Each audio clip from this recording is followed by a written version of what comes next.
ಸರಿ, ಈಗ ನಾವು ದೇವರ ವಾಕ್ಯವನ್ನು ಧ್ಯಾನ ಮಾಡಲಿದ್ದೇವೆ. ಬಹಳ ಮುಖ್ಯವಾಗಿರುವ ಸಮಯವಿದು.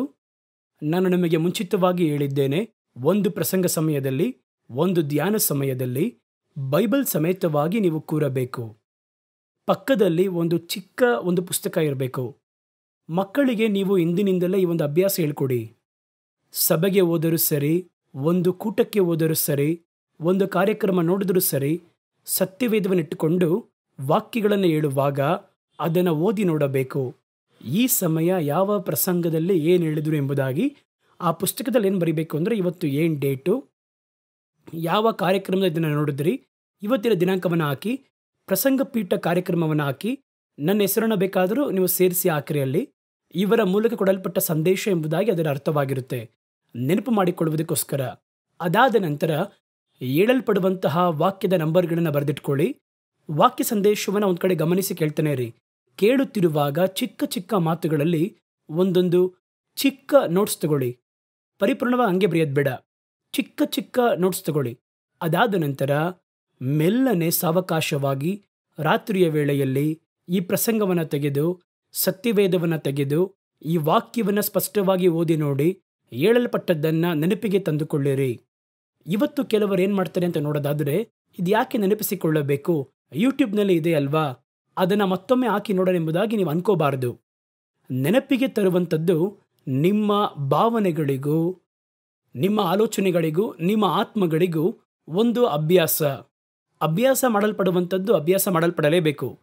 ನೀವು ಎಲ್ಲದಕ್ಕೂ ಯಂತ್ರಗಳ ಸಹಾಯವನ್ನು ಹುಡುಕಿದರೆ ಅದರಲ್ಲಿ ಜೀವಾರ್ಥವಾಗಿರುವ ಕಾರ್ಯಗಳನ್ನು ನೋಡೋಕ್ಕಾಗಲ್ಲ.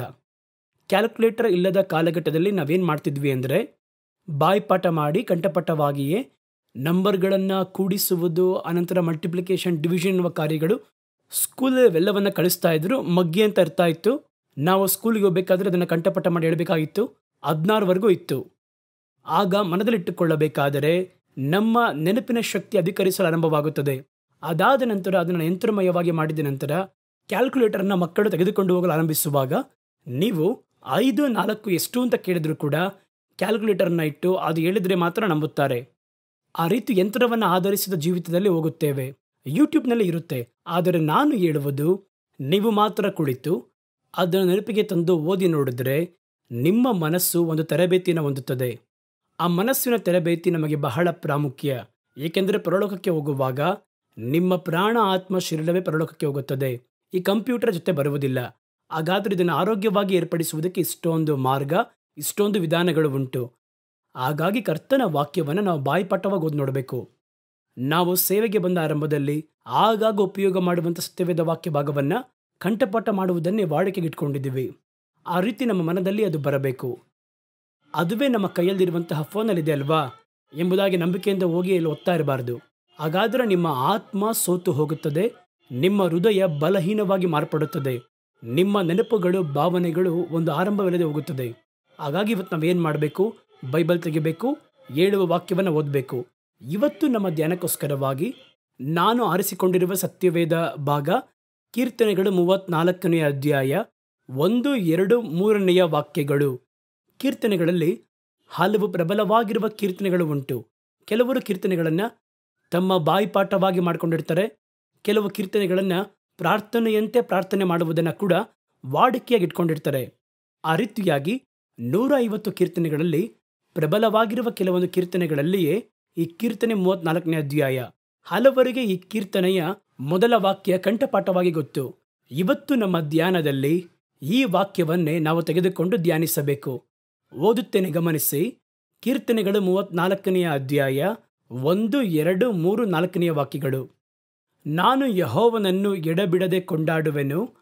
ಆತನ ಸ್ತೋತ್ರವು ಯಾವಾಗಲೂ ನನ್ನ ಬಾಯಲ್ಲಿ ಇರುವುದು. ನನ್ನ ಮನಸ್ಸು ಯೆಹೋವನಲ್ಲಿ ಹಿಗ್ಗುತ್ತಿರುವುದು. ಇದನ್ನು ದೀನರು ಕೇಳಿ ಸಂತೋಷಿಸುವರು. ನನ್ನೊಡನೆ ಯೆಹೋವನನ್ನು ಕೊಂಡಾಡಿರಿ. ನಾವು ಒಟ್ಟಾಗಿ ಆತನ ಹೆಸರನ್ನು ಘನಪಡಿಸೋಣ ಎಂಬುದಾಗಿ ಹೇಳುತ್ತದೆ. ಕರ್ತನನ್ನು ನಾನು ಯಾವಾಗಲೂ ಸ್ತೋತ್ರ ಮಾಡುವೆನು. ಕ್ರೈಸ್ತಿಯ ಜೀವನದಲ್ಲಿ ದೇವರನ್ನ ಸ್ತೋತ್ರ ಮಾಡುವ ಅನುಭವದಲ್ಲಿ ಹೋಗದವರು ಯಾರು ಇರಲು ಸಾಧ್ಯವಿಲ್ಲ. 1 ನಿಮಿಷವಾದರೂ ನಾವು ಕರ್ತನಿಗೆ ವಂದನೆ ಸಲ್ಲಿಸಿರ್ತೇವೆ, ಸ್ತೋತ್ರ ಮಾಡಿರ್ತೀವಿ. ಆದರೆ ನಾವು ಮಾಡುವ ಆ ಸ್ತೋತ್ರ ಯಾವುದು ಕರ್ತನಿಗೆ ಪ್ರಿಯವಾದದ್ದು? ಆ ಸ್ತುತಿಯನ್ನು ನಾವು ಯಾವ ರೀತಿ ಮಾಡಬೇಕು? ದೇವರನ್ನು ಯಾವ ರೀತಿ ಸ್ತೋತ್ರ ಮಾಡಬೇಕು? ಯಾವ ರೀತಿ ಮಹಿಮೆ ಪಡಿಸಬೇಕು ಎನ್ನುವುದರ ಕುರಿತು ಅರ್ಥ ಮಾಡ್ಕೋಬೇಕು. ಸ್ತೋತ್ರ ಮಾಡುವುದೆನ್ನುವುದು ನಮ್ಮ ಜೀವನದಲ್ಲಿ ಒಂದು ಸಾಧಾರಣವಾಗಿರುವ ಕಾರ್ಯವಾಗಿಡಲ್ಪಟ್ಟಿದೆ. ಹಲವರನ್ನ ನೋಡಿ ಸ್ತೋತ್ರ ಮಾಡುವುದು ಹೆಂಗೆ ಅಂತ ಗೊತ್ತಿಲ್ಲದೆ ಸ್ತೋತ್ರ ಮಾಡ್ತಾರೆ. ಕೆಲವರು ಏನೋ ಸ್ಕೂಲ್ನಲ್ಲಿ ಒಂದು ಇಂಪೋಸಿಷನ್ ಹಾಕಿದ ಹಾಗೆ ಸ್ತೋತ್ರ ಸ್ತೋತ್ರ ಸ್ತೋತ್ರ ಎಂಬುದಾಗಿ ಚಿಕ್ಕ ಮಕ್ಕಳಿಗೆ ಹೇಳಿದ ಹಾಗೆ ಹೇಳ್ತಾರೆ. ಆ ಒಂದು ಸ್ತೋತ್ರಗಳು ಯಾವುದಕ್ಕೆ ಸ್ತೋತ್ರ ಮಾಡುತ್ತೇವೆ ಎನ್ನುವ ಅರ್ಥವಿಲ್ಲದೆ ಹೇಳಲ್ಪಡುವುದರಿಂದ ಅದು ಬರೀ ಬಾಯ ಮಾತಾಗಿ ಎಣಿಸಲ್ಪಡುತ್ತದೆ. ಯಾಕೆ ಸ್ತೋತ್ರ? ಯಾವುದಕ್ಕೆ ವಂದನೆ? ನೀವು ದಿಢೀರಂತ ನನ್ನ ಬಳಿಯಲ್ಲಿ ವಂದನೆ ಬ್ರದರ್ ಅಂತ ಹೇಳ್ತೀರಾ, ಸರಿ ಅಂತ ಹೇಳ್ತೀನಿ, ನನಗೆ ಯಾಕೆ ಅಂತ ಗೊತ್ತಿಲ್ಲ. ಅನಂತರ ಸ್ತೋತ್ರ ಸ್ತೋತ್ರ ಅಂತ ಹೇಳ್ತೀರಾ. ಹೆಂಗಿರುತ್ತೆ ಯೋಚನೆ ಮಾಡಿ ನೋಡಿ. ನಾನು ನಿಮ್ಮನ್ನು ಕರೆದು ಕೇಳ್ತೀನಿ, ವಂದನೆ ಹೇಳಿ, ಸರಿನೇ, ಯಾಕೆ ವಂದನೆ? ಹಾಗಾದರೆ ನೀವು ಹೇಳಬೇಕು, ನೀವು ಒಂದು ಸಂದೇಶವನ್ನು ಕೊಟ್ಟರೆ ಆ ಒಂದು ಸಂದೇಶದಿಂದ ಆಶೀರ್ವಾದ ಹೊಂದಿದೆ, ಅದಕ್ಕೋಸ್ಕರ ವಂದನೆ. ಹೇಳಿದ್ರೆ ಅದ್ರಲ್ಲಿ ಒಂದು ಅರ್ಥ ಇದೆ. ಸುಮ್ಮನೆ ಹೋಗ್ಬೇಕಾದ್ರೆ ವಂದನೆ, ಬರಬೇಕಾದ್ರೆ ವಂದನೆ, ಪಕ್ಕದಲ್ಲಿ ಕಿವಿ ಹತ್ರ ಬಂದು ವಂದನೆ ವಂದನೆ ವಂದನೆ ಅಂತ ಹೇಳ್ತಾ ಇದ್ರೆ ಯಾರಾದರೂ ನಿಮ್ಮ ಬಳಿ ಹೇಳಿದ್ರೆ ಯಾವ ರೀತಿ ಯೋಚನೆ ಮಾಡಿ ನೋಡಿ. ನಿಮ್ಮ ಮಕ್ಕಳಿಗೆ ಒಂದು ಕಾರ್ಯವನ್ನು ನೀವು ಮಾಡಿದ್ದೀರಾ, ಅಥವಾ ನಿಮ್ಮ ಮಕ್ಕಳು ಒಂದನ್ನು ಯೋಚನೆ ಮಾಡಿ ನೋಡ್ತಾರೆ, ಅಪ್ಪ ಅಮ್ಮ ಇಲ್ಲದಿದ್ದರೆ ನಮ್ಮ ಜೀವನ ಹೆಂಗಿರುತ್ತೆ ಅಂತ ಯೋಚನೆ ಮಾಡಿ ನೋಡ್ತಾರೆ. ಹಾಗೆ ಕಣ್ಣೀರು ಬರುತ್ತೆ. ಆದರೆ ಅದರ ಕುರಿತು ನಿಮ್ಮ ಬಳಿ ಏನೂ ಹೇಳಿಲ್ಲ. ಆಫೀಸಿಂದ ಬಂದ ಕೂಡಲೇ ಬಂದು ನಿಮ್ಮ ಕಿವಿಯ ಪಕ್ಕದಲ್ಲಿ ನಿಂತು ವಂದನೆ ವಂದನೆ ವಂದನೆ ಅಂತ ಅವ್ರು ಹೇಳ್ತಾರೆ ಅಂತ ಇಟ್ಕೊಳ್ಳಿ. ನಿಮ್ಗೆ ಅದು ಹೆಂಗಿರುತ್ತೆ ಯೋಚನೆ ಮಾಡಿ ನೋಡಿ. ಇಲ್ಲಿ ಬಾರಪ್ಪ, ಯಾಕೆ ವಂದನೆ? ಏನು ಮಾಡಿದೆ? ಏನು ಕಾರಣ? ಹಾಗಾದರೆ ಅರ್ಥವಿಲ್ಲದೆ ನಾವು ಹೇಳಿದ್ರೆ ಅದು ಇರಿಟೇಷನ್ ಆಗಿರುತ್ತೆ.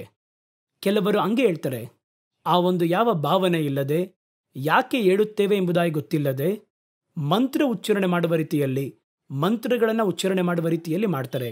ವಂದನೆ ವಂದನೆ ವಂದನೆ ಅಂತ. ಅದು ಅರ್ಥವಿಲ್ಲದ ಒಂದು ಸ್ತೋತ್ರವನ್ನು ತಂದು ಬಿಡುತ್ತದೆ. ದೇವರನ್ನ ಸ್ತೋತ್ರ ಮಾಡಬೇಕಾದರೆ ಅದು ಅರ್ಥವುಳ್ಳ ಒಂದು ಸ್ತೋತ್ರವಾಗಿರಬೇಕು. ಇನ್ನು ಕೆಲವರು ಏನು ಮಾಡ್ತಾರೆ ಅಂತ ಕೇಳೋದಾದರೆ ಬಹಳ ಹಾಸ್ಯಾಸ್ಪದವಾಗಿರುತ್ತೆ. ಇನ್ನು ಕೆಲವರು ಒಂದು ಪ್ರಸಂಗ ಮಾಡ್ತೀವಿ, ಒಂದು ಕಾರ್ಯವನ್ನು ಹೇಳಲು ಬರ್ತೀವಿ ಅಂತ ನೋಡಿದ್ರೆ ಒಂದು ಮಾತನ್ನು ಮಾತಾಡಿ ಮತ್ತೊಂದು ಮಾತಿನ ನಡುವೆ ನಂತರದ ಮಾತನ್ನು ಆರಿಸಿಕೊಳ್ಳುವುದರಲ್ಲಿ ಕೆಲವರಿಗೆ ಸಮಸ್ಯೆ ಇರುತ್ತೆ. ಕೆಲವರು ಪ್ರಸಂಗ ಮಾಡೋಕ್ಕೆ ಆರಂಭಿಸಿದ್ರೆ ಹಾಗೆ ನೀರಿನ ಬುಗ್ಗೆಯಂತೆ ಪ್ರಸಂಗ ಮಾಡ್ತಾರೆ, ಕಂಟಿನ್ಯೂಸ್ ಆಗಿ ಪ್ರಸಂಗ ಮಾಡ್ತಾರೆ. ಆದರೆ ಕೆಲವರಿಗೆ ಒಂದು ಪದವನ್ನು ಹೇಳಿದ್ರೆ ಮುಂದಿನ ಪದ ಏನು ಹೇಳಬೇಕು ಅಂತ ಗೊತ್ತಾಗಲ್ಲ. ಆ ಒಂದು ಸ್ಥಳವನ್ನು ತುಂಬಿಸುವುದಕ್ಕೋಸ್ಕರ ಸ್ತೋತ್ರ ಸ್ತೋತ್ರ ಅಂತ ಹೇಳ್ತಾರೆ. ಸೈತಾನನಿದ್ದಾನಲ್ಲ, ಸ್ತೋತ್ರ ಸ್ತೋತ್ರ ಸ್ತೋತ್ರ ಅಂತ ಹೇಳ್ತಾರೆ.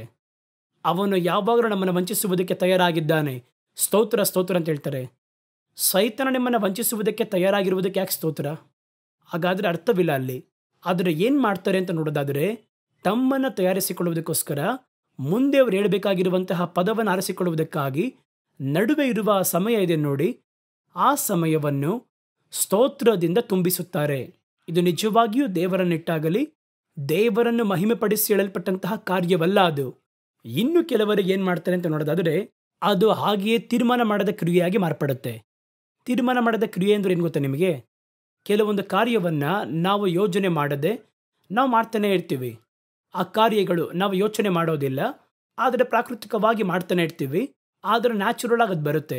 ಅದಕ್ಕೆ ಹೆಸರು ತೀರ್ಮಾನಿಸದೆ ಮಾಡುವ ಕ್ರಿಯೆ ಎಂಬುದಾಗಿ ಹೇಳ್ತಾರೆ. ತೀರ್ಮಾನಿಸದೆ ಮಾಡುವ ಕ್ರಿಯೆಗೆ ಒಂದು ಉದಾಹರಣೆ ಹೇಳ್ತೀನಿ, ಗಮನಿಸಿ. ಒಂದು ವಾಹನವನ್ನು ಓಡಿಸುವುದಕ್ಕೆ ಮುಂದಾಗ್ತೀರಾ. ಒಂದು ವಾಹನವನ್ನು ಓಡಿಸಲು ಮುಂದಾಗಬೇಕಾದ್ರೆ ರಸ್ತೆಯಲ್ಲಿ ಬಹಳ ಗಮನವಾಗಿ ಓಡಿಸ್ತೀರಾ. ಒಂದು ಸ್ಥಳದಲ್ಲಿ ಎಲ್ಲಿ ಬ್ರೇಕ್ ಹಾಕಬೇಕು, ಎಲ್ಲಿ ಹಾರ್ನ್ ಹೊಡಿಬೇಕು, ಎಲ್ಲಿ ನಿಲ್ಲಿಸಬೇಕು, ಈ ರೀತಿ ಎಲ್ಲ ಮಾಡಿ ನೀವು ಟ್ರೈನಿಂಗ್ ತಗೋತೀರಾ. ಟ್ರೈನಿಂಗ್ ಮುಗಿಸಿ ಸ್ವಲ್ಪ ದಿನ ಆ ವಾಹನವನ್ನು ನೀವು ನಿಯಂತ್ರಿಸಲು ಮುಂದಾಗಬೇಕಾದ್ರೆ ಅದು ನಿಮ್ಮ ಒಂದು ತೀರ್ಮಾನಿಸಿದ ಕ್ರಿಯೆಗೆ ಮಾರ್ಪಡುತ್ತೆ. ಅದಾದ ನಂತರ ನೀವು ನಿಮ್ಮ ವಾಹನದಲ್ಲಿ ಕುಳಿತು ಆ ವಾಹನವನ್ನು ನಿಯಂತ್ರಿಸಿ ಓಡಿಸುತ್ತಾ ಹಲವು ಮೈಲ್ಗಳು ಬಂದ ನಂತರ ನಿಮ್ಮನ್ನು ನಿಲ್ಲಿಸಿ ಎಷ್ಟು ಬಾರಿ ಹಾರನ್ ಮಾಡಿದ್ರಿ ಅಂತ ಕೇಳಿ ನಿಮಗೆ ಗೊತ್ತಿರಲ್ಲ. ಎಷ್ಟು ಸ್ಥಳದಲ್ಲಿ ಗೇರ್ ಮಾರ್ಪಡಿಸಿದ್ರಿ ಅಂತ ಕೇಳಿ ಗೊತ್ತಿಲ್ಲ. ಎಷ್ಟು ಸ್ಥಳದಲ್ಲಿ ನೀವು ಬ್ರೇಕ್ ಉಪಯೋಗ ಮಾಡಿದ್ರಿ ಅಂತ ಕೇಳಿ ಗೊತ್ತಿಲ್ಲ. ಇವೆಲ್ಲ ನಮಗೆ ತೀರ್ಮಾನಿಸದೆ ನಡೆಯುವ ಕಾರ್ಯ. ನಮ್ಮನ್ನರಿಯದೆ ನಾವೇನು ಮಾಡ್ತೀವಿ, ಬ್ರೇಕ್ ಹಾಕ್ತೀವಿ, ಪ್ಲ್ಯಾನ್ ಎಲ್ಲ ಮಾಡಲ್ಲ, ತಾನಾಗಿಯೇ ಬ್ರೇಕ್ ಹಾಕ್ತೀವಿ, ತಾನಾಗಿಯೇ ನೋಡಿ ಓಡಿಸ್ತಾ ಹೋಗ್ತಾ ಇರ್ತೀವಿ. ಅದೇ ರೀತಿ ಒಂದು ಟೈಪ್ ರೈಟಿಂಗ್ ಓದ್ತೀವಿ, ಅದನ್ನು ತೀರ್ಮಾನಿಸೋ ಕ್ರಿಯೆಗೆ ಮಾರ್ಪಡುತ್ತೆ. ಏನಾದರೂ ಮಾತಾಡ್ತಾ ಟೈಪ್ ಮಾಡ್ತಾ ಇರ್ತಾರೆ, ನೀವು ನೋಡಿರ್ತೀರ. ಕೆಲವೊಂದು ಕ್ರಿಯೆಗಳು, ಒಂದು ಸೈಕಲ್ ಓಡಿಸುವುದು ಹಾಗೆ, ಕೆಲವು ಕ್ರಿಯೆಗಳು ತೀರ್ಮಾನಿಸಿ ಮಾಡದ ಒಂದು ಕ್ರಿಯೆಗೆ ಮಾರ್ಪಡುತ್ತೆ. ಆ ಕ್ರಿಯೆಗಳನ್ನು ಯೋಚನೆ ಮಾಡಿ ನಾವು ಮಾಡೋದಿಲ್ಲ, ಬಹಳ ಗಮನ ಹರಿಸಿ ಕೂಡ ಆ ಕೆಲಸವನ್ನ ಮಾಡೋದಿಲ್ಲ, ಆದರೆ ಸರಿಯಾಗಿ ನಡೆಯುತ್ತೆ. ಹಾಗಾದರೆ ಈ ರೀತಿ ಕರ್ತನನ ಸ್ತೋತ್ರ ಮಾಡುವುದು ಕೆಲವರಿಗೆ ತೀರ್ಮಾನಿಸಿದ ಕ್ರಿಯೆಯಾಗಿರುತ್ತೆ. ಅವು ಅದನ್ನು ಅರ್ಥೈಸುವುದಿಲ್ಲ, ಅರ್ಥ ತೆಗೆದುಕೊಳ್ಳುವುದಿಲ್ಲ. ಆದರೆ ಸ್ತೋತ್ರ ಮಾಡ್ತಾನೆ ಇರ್ತಾರೆ. ಕುಳಿತಾಗ ಸ್ತೋತ್ರ ಸ್ತೋತ್ರ ಸ್ತೋತ್ರ, ಅದಕ್ಕೆ ಯಾವ ಅರ್ಥನೂ ಇರಲ್ಲ. ಇವೆಲ್ಲವನ್ನು ಪರಲೋಕ ಸ್ವೀಕರಿಸಲ್ಲ. ಪರಲೋಕ ಸ್ವೀಕರಿಸಬೇಕೆಂದರೆ ಯೋಗ್ಯತೆ ಉಳ್ಳ ಸ್ತೋತ್ರ, ಯೋಗ್ಯತೆ ಉಳ್ಳ ಪ್ರಾರ್ಥನೆ, ಯೋಗ್ಯತೆ ಉಳ್ಳ ಸೇವೆ, ಯೋಗ್ಯತೆ ಉಳ್ಳ ಧ್ಯಾನ, ಇದನ್ನೇ ಪರಲೋಕ ಅಂಗೀಕರಿಸುತ್ತೆ. ನಾವು ನಮ್ಮ ವಾಡಿಕೆ ಪ್ರಕಾರ ಮಾಡುವುದಾಗಲಿ, ತೀರ್ಮಾನಿಸದೆ ಮಾಡುವ ಕ್ರಿಯೆ ಆಗಿರಲಿ, ಇದನ್ನು ಪರಲೋಕ ಗಮನಿಸುವುದೇ ಇಲ್ಲ.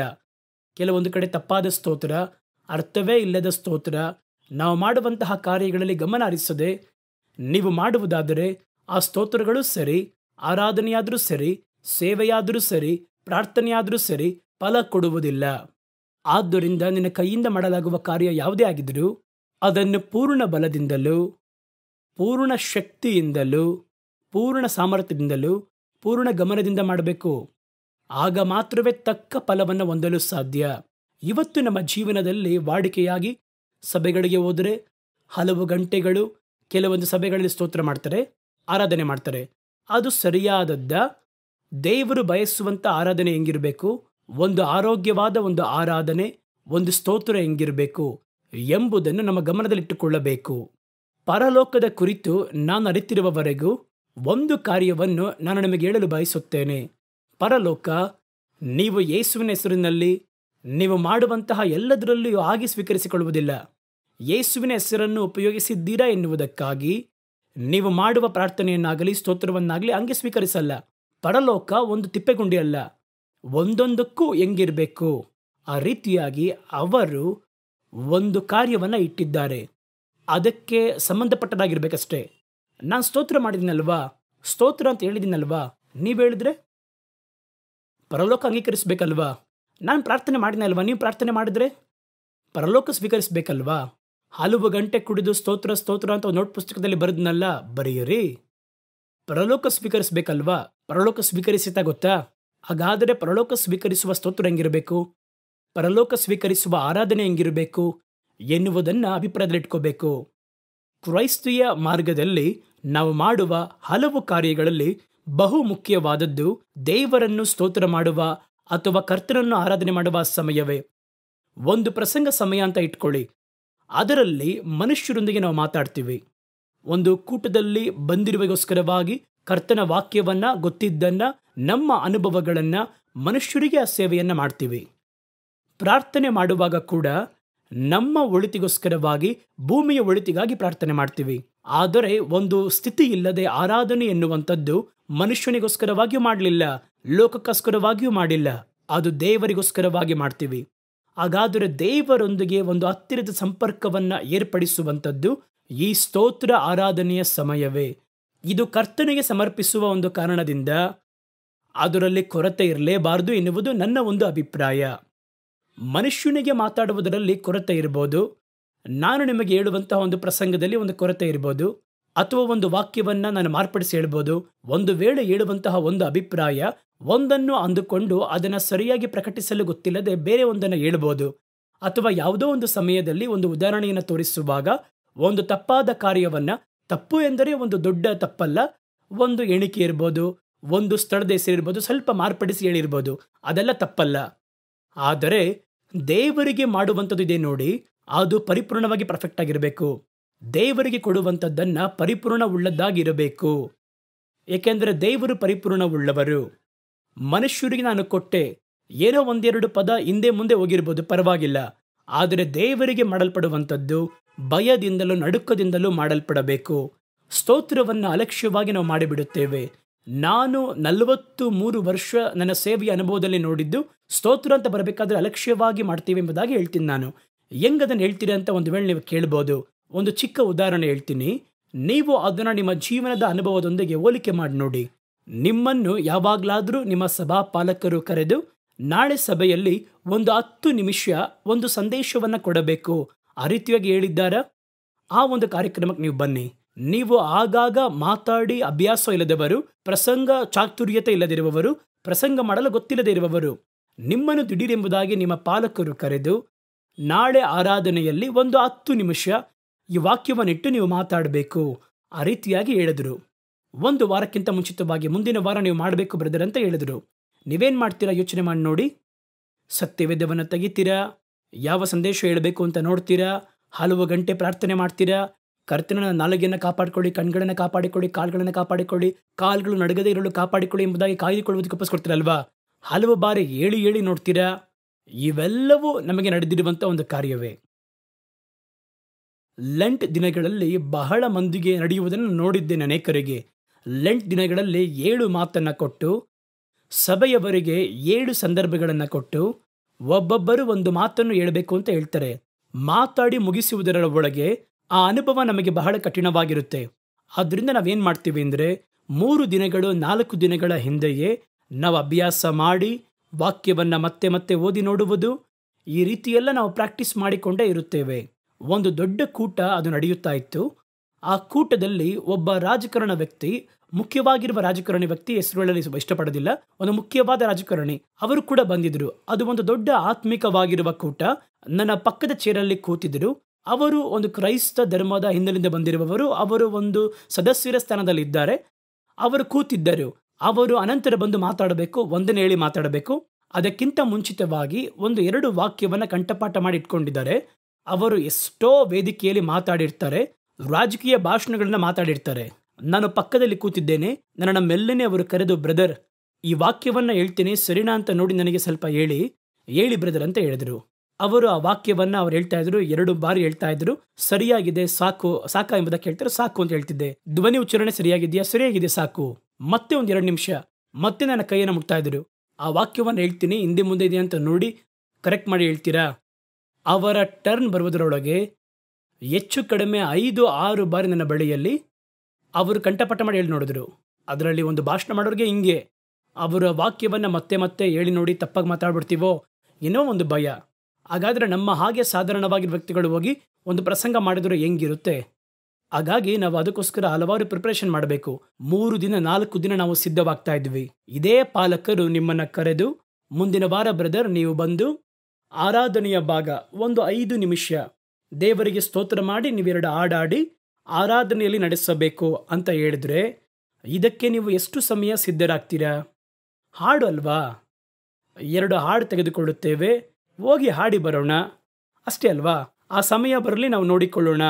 ಬೇಕಾದರೆ ಒಮ್ಮೆ ನೀವು ಹಾಡನ್ನು ಮನೆಯಲ್ಲಿ ಹಾಡು ನೋಡ್ತೀರಾ, ಅದಕ್ಕೆ ಬೇಕಾದ ಸಿದ್ಧತೆಗಳಲ್ಲಿ ಗಮನವನ್ನು ಹರಿಸುವುದಿಲ್ಲ.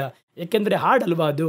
ಸ್ತೋತ್ರ ತಾನೇ. ಪ್ರಸಂಗ ಅಂದರೆ ಅದು ಬೇರೆ, ಮನುಷ್ಯರಿಂದ ಕಂಡುಹಿಡಿಯಲ್ಪಟ್ಟು ಇಲ್ಲಿ ನೀವು ಹೇಳಿ ತಪ್ಪು, ಆ ಸ್ಥಳದಲ್ಲಿ ಮಾತಾಡಿ ತಪ್ಪು ಅಂತ ಹೇಳ್ತಾನೆ. ಸ್ತೋತ್ರ ಅಂದರೆ ಸ್ತೋತ್ರ ಮಾಡಿ ಹೋಗ್ಬೋದಲ್ವಾ ಅಂತ ಹೇಳಿ ಹಾಡು ಹೇಳಿ ಬರ್ಬೋದು ಎಂಬುದಾಗಿ ಸಿದ್ಧರಾಗುವುದೇ ಇಲ್ಲ. ಆದರೆ ಇದರಲ್ಲಿ ಯಾವುದು ಮುಖ್ಯ ಗೊತ್ತಾ? ಸ್ತೋತ್ರ ಮಾಡುವುದೆನ್ನುವುದು ದೇವರ ಮುಂದೆ ನಿಂತು ದೇವರಿಗಾಗಿ ಮಾಡುವಂಥದ್ದು. ಅದು ಮನುಷ್ಯರಿಗೆ ಮಾಡುವುದಲ್ಲ, ದೇವರಿಗೆ ಮಾಡುವುದು. ದೇವರಿಗೆ ಕೊಡುವಂತಹ ಒಂದು ಸರ್ವಾಂಗ ಹೋಮ ಕೊಡ್ತಾ ಇದ್ರು ಆ ಕಾಲದಲ್ಲಿ, ದೇವರಿಗೆ ಸಲ್ಲಿಸುವಂಥ ಒಂದು ಬಲಿ. ಸತ್ಯವೇದನೆ ಹೇಳುತ್ತದೆ, ಸ್ತೋತ್ರ ಎನ್ನುವುದು ಬಲಿ ಸಮರ್ಪಣೆಗೆ ಸಮ ಎಂಬುದಾಗಿ. ಹಾಗಾದರೆ ಅದು ಎಷ್ಟು ಕ್ರಮವಾಗಿ ಮಾಡಬೇಕು, ಅದಕ್ಕೆ ನಮಗೆ ಎಷ್ಟು ಸಿದ್ಧತೆ ಬೇಕು? ಸತ್ಯವೇದದಲ್ಲಿ ನೀವು ಒಂದು ವೇಳೆ ಓದಿ ನೋಡೋದಾದರೆ, ನಾವು ಸಾಧಾರಣವಾಗಿ ಸ್ತೋತ್ರ ಮಾಡ್ತೀವಲ್ಲ, ತುಟಿಗಳಿಂದ ಸ್ತೋತ್ರ ಮಾಡ್ತೀವಲ್ಲ, ಸ್ತೋತ್ರ ಆಗಿರ್ಬೋದು, ಬಲಿ ಸಮರ್ಪಣೆ ಆಗಿರ್ಬೋದು. ಸ್ತೋತ್ರ ಎನ್ನುವುದು ಬಲಿ ಸಮರ್ಪಣೆಗೆ ಸಮವಾಗಿ ಹೇಳಲ್ಪಟ್ಟದ್ದಾಗಿದೆ. ಬಲಿ ಸಮರ್ಪಣೆ ಮಾಡುವುದು, ಸ್ತೋತ್ರ ಮಾಡುವಂಥದ್ದು ಕರ್ತನ ದೃಷ್ಟಿಯಲ್ಲಿ ಒಂದೇ ಆಗಿದೆ. ನೋಡಿ, ಸತ್ಯವೇದದಲ್ಲಿ ಕೀರ್ತನೆಗಳು 50ನೇ ಅಧ್ಯಾಯ 23ನೇ ವಾಕ್ಯ ಹೇಳುತ್ತದೆ, ಸ್ತೋತ್ರ ಬಲಿ ಸಮರ್ಪಣೆ ಮಾಡುವವನು. ಸ್ತೋತ್ರ ಮಾಡುವನು ಅಂತ ಹೇಳಬೇಕಲ್ವಾ? ಸ್ತೋತ್ರ ಬಲಿ ಸಮರ್ಪಣೆ ಮಾಡುವವನು. ಬಲಿ ಸಮರ್ಪಣೆಯಂತೆ ಅದು ಒಂದು ಪ್ರಧಾನವಾಗಿರುವ ಆರಾಧನೆಯಲ್ಲಿ ಒಂದು ಪ್ರಧಾನವಾಗಿರುವ ಕ್ರಮ, ಕರ್ತನಿಗೆ ಸ್ತೋತ್ರ ಮಾಡುವುದು. ಹಾಗಾದರೆ ಬಲಿ ಸಮರ್ಪಣೆ ಮಾಡುವುದಕ್ಕಿಂತ ಮುಂಚಿತವಾಗಿ ಎಷ್ಟು ಸಿದ್ಧತೆ ಮಾಡ್ತಾರೆ? ನೀವು ಸತ್ಯವೇದವನ್ನು ಓದಿ ನೋಡುವುದಾದರೆ, ಯಾಜಕಕಾಂಡ ಪುಸ್ತಕ, ವಿಮೋಚನ ಕಾಂಡ ಪುಸ್ತಕದ 20ನೇ ಅಧ್ಯಾಯದ ಅನಂತರ ಅರಣ್ಯಕಾಂಡ, ಧರ್ಮೋಪದೇಶ ಕಾಂಡದಲ್ಲೆಲ್ಲ ಯಾವ ರೀತಿ ಕರ್ತನಿಗೆ ಬಲಿ ಸಮರ್ಪಣೆ ಮಾಡಬೇಕೆನ್ನುವ ಹಲವು ಆಜ್ಞೆಗಳು ಕೊಡಲ್ಪಟ್ಟದ್ದಾಗಿದೆ. ಬಲಿ ಸಮರ್ಪಣೆ ಎನ್ನುವಂಥದ್ದು ನೀವಾಗಿ ಹೋಗಿ ಒಂದು ಮೃಗವನ್ನು ತಂದು ಕತ್ತರಿಸಿ ರಕ್ತ ಸುರಿಸೋಕ್ಕಾಗಲ್ಲ. ಬಲಿ ಸಮರ್ಪಣೆ ಎನ್ನುವುದು ಅಷ್ಟೊಂದು ಪ್ರೊಸೀಜರ್ ಇದೆ. ಅವೆಲ್ಲವನ್ನು ಕರೆಕ್ಟಾಗಿ ಕೈಗೊಳ್ಳಬೇಕು. ಬಲಿ ಸಮರ್ಪಣೆಯ ಒಂದು ಆಕಳು 1 ವರ್ಷದ ಒಳಗಿದ್ದು ದೋಷವಿಲ್ಲದಾಗಿರ್ಬೇಕಂತೆ. ಒಂದು ಕುರಿಮರಿಯನ್ನು ಬಲಿ ಸಮರ್ಪಣೆ ಮಾಡಬೇಕು ಅಂದರೆ ಎಲ್ಲ ಕುರಿಮರಿಯನ್ನು ಬಲಿ ಸಮರ್ಪಣೆ ಮಾಡೋಕ್ಕಾಗಲ್ಲ. ಅದು 1 ವರ್ಷವುಳ್ಳದ್ದು, ದೋಷವಿಲ್ಲದಾಗಿರಬೇಕು. ಊಣವಾದಂಥವುಗಳು, ಕೆಟ್ಟುವುದಂಥವುಗಳು ಕರ್ತನ ಸಾನ್ನಿಧ್ಯಕ್ಕೆ ತರಬಾರದು. ಬಲಿ ಸಮರ್ಪಣೆ ಅಂತ ಅಷ್ಟು ಗಮನವಾಗಿ ಮಾಡಬೇಕು. ಅದಕ್ಕಾಗಿ ಆ ಕಾಲದಲ್ಲಿ ದೇವಾಲಯದಲ್ಲಿ ಏನು ಮಾಡ್ತಾ ಇದ್ರು ಅಂದರೆ, ಬಲಿ ಸಮರ್ಪಣೆ ಮಾಡುವ ಕುರಿ ಹೆಂಗಿರಬೇಕು ಅಂತ ಯಾಜಕರಿಗೆ ಕರ್ತನು ಹೇಳಿಕೊಟ್ಟಿದ್ದರು. ಅದು ಅವರಿಗೆ ಗೊತ್ತು. ಆ ಕುರಿ ಹೆಂಗಿರಬೇಕು, ಆ ಕುರಿ ಮರಿ ಹೆಂಗಿರಬೇಕು, ಯಾವ ಯಾವ ಸ್ಥಳದಲ್ಲಿ ದೋಷ ಇರಬಾರ್ದು, ಈ ರೀತಿ ಬಹಳ ಆಜ್ಞೆಗಳು ಒಳಗೊಂಡಿವೆ. ಹಾಗಾಗಿ ಈ ಒಂದು ಆಜ್ಞೆಗಳನ್ನು ಕೈಗೊಳ್ಳಬೇಕು ನಾವು. ನಾನು ನನ್ನ ಮನೆಯಲ್ಲಿರುವಂತಹ ಕುರಿಮರಿಯನ್ನು ತಂದು ಅಲ್ಲಿ ತಂದು ಕೊಡೋಕ್ಕಾಗಲ್ಲ ಬಲಿ ಸಮರ್ಪಣೆಗೆ. ಕುರಿಮರಿಯನ್ನು ಶೋಧನೆ ಮಾಡಿ ನೋಡ್ತಾರೆ ಯಾಜಕರುಗಳು. ಈ ಕುರಿಮರಿ ಬಲಿ ಕೊಡುವುದಕ್ಕೆ ಯೋಗ್ಯತೆ ಉಳ್ಳದಲ್ಲ, ಇದರಲ್ಲಿ ದೋಷವಿದೆ, ಒಂದು ಕಾಲು ಲೇಸಾಗಿ ಊನವಾಗಿದೆ, ಕಿವಿಗಳಲ್ಲಿ ಒಂದು ಕಿವಿ ಬಹಳ ಚಿಕ್ಕದಾಗಿದೆ, ಒಂದು ಕಿವಿಗೆ ಗಾಯವಾಗಿದೆ, ಇವೆಲ್ಲವನ್ನ ನೋಡ್ತಾರೆ. ಇದರಿಂದ ಏನು ಮಾಡ್ತಾರೆ ಅಂತ ನೋಡೋದಾದರೆ, ದೇವಾಲಯದ ಕುರಿಗಳು ಆ ರೀತಿ ಇಟ್ಟಿರ್ತಾರೆ. ದೇವಾಲಯದಲ್ಲಿಯೇ ಪಾರಿವಾಳ ಇಟ್ಕೊಂಡಿರ್ತಾರೆ. ದೋಷವಿಲ್ಲದ ಪಾರಿವಾಳಗಳನ್ನು ಅವರಲ್ಲಿ ಮಾರಾಟ ಮಾಡ್ತಾರೆ. ದೋಷವಿಲ್ಲದ ಯಾಜಕರನ್ನು ಸ್ವೀಕರಿಸಿಕೊಳ್ಳುವ ಕುರಿಮರಿಗಳನ್ನು ಅವರೇ ದೇವಾಲಯದಲ್ಲಿ ಸಾಕ್ತಾರೆ. ದೇವಾಲಯದಲ್ಲಿ ಸಾಕುವಂತಹ ಕುರಿಮರಿಗಳನ್ನು ಕಾಯುವುದಕ್ಕೆ ಕುರುಬರು ಅಲ್ಲಿ ಕೆಲಸಕ್ಕೋಸ್ಕರವಾಗಿ ನೇಮಿಸಲ್ಪಟ್ಟಿರ್ತಾರೆ. ಕೆಲವರು ಏನು ಮಾಡ್ತಾರೆ ಅಂದರೆ, ಒಂದು ಅರಿಕೆಯನ್ನು ತೆಗೆದುಕೊಂಡು ಸ್ವಯಂ ಸೇವಕರಾಗಿ ತಮ್ಮನ್ನು ಅಲ್ಲಿ ಕೆಲಸಕ್ಕೆ ಏರ್ಪಡಿಸಿಕೊಂಡಿರ್ತಾರೆ. ಸ್ವಯಂ ಸೇವಕರು ಎನ್ನುವ ಪದ ನಿಮಗೆ ಹೊಸದಾಗಿರ್ಬೋದು, ಆದರೆ ಬೈಬಲ್ನಲ್ಲಿದೆ. ಸ್ವಯಂ ಸೇವಕರು ಅಂದರೆ ಸಂಬಳ ಪಡೆಯದೆ ವಾಲಂಟಿಯರ ಕೆಲಸ ಮಾಡುವಂಥ ಅರ್ಥ. ಕೆಲವರು ಏನು ಮಾಡ್ತಾರೆ ಅಂದರೆ, ದೇವಾಲಯದಲ್ಲಿ ಕುರಿ ಸಾಕ್ತೀರ ನೀವು, ಈ ಕುರಿಗಳನ್ನು 3 ತಿಂಗಳು ನಾನು ಮೇಯಿಸುತ್ತೇನೆ ಎಂಬುದಾಗಿ, ಮಂದೆಯಲ್ಲಿ ಇಡುತ್ತೇನೆ ಎಂಬುದಾಗಿ, ಅರಿಕೆ ಮಾಡಿದ್ದೇನೆ ಎಂಬುದಾಗಿ ಹೇಳಿ ನಮಗೊಂದು 100 ಕುರಿ ಕೊಡ್ತಾರೆ. ಆ ಕುರಿಗಳನ್ನು 3 ತಿಂಗಳು ತೂಕ ಹಾಕಿ ನೋಡಿಕೊಳ್ಳುವುದು ಒಂದು ಅರಿಕೆ. ಈ ರೀತಿ ಆ ಕುರಿಗಳನ್ನು ಪರಾಂಬರಿಸುವುದಕ್ಕೆ, ಬಲಿ ಸಮರ್ಪಣೆ ಮಾಡಬೇಕಾಗಿರುವ ಕುರಿಗಳನ್ನು ಪರಾಂಬಿಸುವುದಕ್ಕೆ ಸ್ವಯಂ ಸೇವಕರುಗಳು ಇದ್ದರು. ಕೂಲಿಗಿಡಲ್ಪಟ್ಟಂತಹ ದೇವಾಲಯದ ಕೆಲಸಗಾರರು ಇದ್ದರು. ಒಂದು ಕಾರ್ಯವನ್ನು ಹೇಳ್ತಾರೆ. ರಾತ್ರಿಯ ವೇಳೆಯಲ್ಲಿ ಮಂದೆಯನ್ನು ಕಾಯುತ್ತಿದ್ದವರಿಗೆ ದೇವದೂತರ ಗುಂಪು ಕಾಣಿಸಿಕೊಂಡು ದೇವದೂತನು ಬಂದು ಕ್ರಿಸ್ತನ ಜನನವನ್ನು ಹೇಳ್ತಾನಂತೆ. ಅದರಲ್ಲಿ ಏನು ಹೇಳ್ತಾರಂದರೆ, ಈ ಮಂದೆಯ ಕುರುಬರು ತಮ್ಮ ಸ್ವಂತ ಮಂದೆಯನ್ನು ಮೇಯಿಸಿದವರಲ್ಲ, ದೇವಾಲಯದಲ್ಲಿ ಬಲಿ ಕೊಡುವಂತಹ ಕುರಿಗಳನ್ನು ಮೇಯಿಸುತ್ತಿದ್ದಂತಹ ಮಂದೆಯ ಕುರುಬರು ಎಂಬುದಾಗಿ ಒಂದು ಅಭಿಪ್ರಾಯ ಉಂಟು. ಹಾಗಾಗಿ ದೇವದೂತರು ಅವರಿಗೆ ಕಾಣಿಸಿಕೊಂಡು ಬಲಿಯಾಗಬೇಕಾಗಿರುವ ಕುರಿಮರಿಯಾಗಿರುವ ಯೇಸು ಕ್ರಿಸ್ತನ ಜನನದ ಕುರಿತು ಹೇಳಲ್ಪಟ್ಟಿದ್ದು. ಇನ್ನು ಮುಂದೆ ಬಲಿ ಕೊಡುವ ಕುರಿಗಳಿಗೆ ಕೆಲಸವಿಲ್ಲ. ನಮ್ಮ ಪಾಪವನ್ನು ಒತ್ತಿ ತೀರಿಸುವ ಯಜ್ಞದ ಕುರಿಯಾದಾತನು ಹುಟ್ಟಿದ್ದಾನೆ ಎನ್ನುವುದನ್ನು ಕುರುಬರಿಗೆ ಮಾತ್ರವಲ್ಲ, ಅಲ್ಲಿರುವ ಕುರಿಗಳಿಗೂ ಹೇಳುವುದಕ್ಕಾಗಿಯೇ ಆ ಕುರುಬರಿಗೆ ಆ ಸಂದೇಶ ಹೇಳಲ್ಪಟ್ಟಿತು ಎನ್ನುವಂಥ ಅಭಿಪ್ರಾಯವೂ ಉಂಟು. ಹಾಗಾದರೆ ನೋಡಿ, ಬಲಿ ಸಮರ್ಪಣೆ ಎಂದರೆ ಅಷ್ಟು ಗಮನವಾಗಿ ಸಲ್ಲಿಸಲ್ಪಡಬೇಕು. ಹಾಗಾದರೆ ಇವತ್ತು ಸ್ತೋತ್ರ ಎನ್ನುವ ಹೆಸರಲ್ಲಿ ಏನೆಲ್ಲ ಮಾಡಲ್ಪಡುತ್ತದೆ ನೋಡಿ. ಆ ಕಾಲದಲ್ಲಿ ಬಲಿ ಸಮರ್ಪಣೆಗೆ ಉಪಯೋಗಿಸುವಂತಹ ಕಾರ್ಯ, ಬಿಳಿಯ ಬೋಳ, ರಕ್ತ ಬೋಳ, ಇಂಥವುಗಳೆಲ್ಲ ಒಂದು ಚಿಕ್ಕ ಕಸ ಕೂಡ ಇರಬಾರದು. ಅವೆಲ್ಲ ದೇವಾಲಯದಲ್ಲಿ ನೋಡಿ ಪಡೆದು ಶುದ್ಧೀಕರಿಸಲ್ಪಟ್ಟು ಇಟ್ಟಿರ್ತಾರೆ. ಅದರಲ್ಲಿ ಸುರಿಯುವಂಥ ಎಣ್ಣೆ ಎಲ್ಲ ಬಂದು ತುಳಿದು ಅದನ್ನು ಹಿಂಡಿ ತೆಗೆದ ಶುದ್ಧವಾಗಿರುವ ಎಣ್ಣೆ ಇಟ್ಟಿರ್ತಾರೆ. ಎಲ್ಲ ಎಣ್ಣೆಯನ್ನು ತಂದು ಒಳಗೆ ಸುರಿಯೋಕ್ಕಾಗಲ್ಲ ನೀವು. ಹಾಗಾಗಿ ಅದರಲ್ಲಿ ನೋಡಿ ನೋಡಿ ಮಾಡ್ತಾರೆ. ಹಾಗಾದರೆ ದೇವರಿಗೆ ಸಮರ್ಪಿಸುವಂತಹ ಸ್ತೋತ್ರ ಎನ್ನುವುದು ಒಂದು ಬಲಿಯೇ. ಈ ಒಂದು ಬಲಿಯು ದೇವಾಲಯ ಬಲಿ ಕೊಡಲ್ಪಟ್ಟ ಹಾಗೆ ಗಮನವಾಗಿ ಕೈಯಾಳಲ್ಪಡಬೇಕು.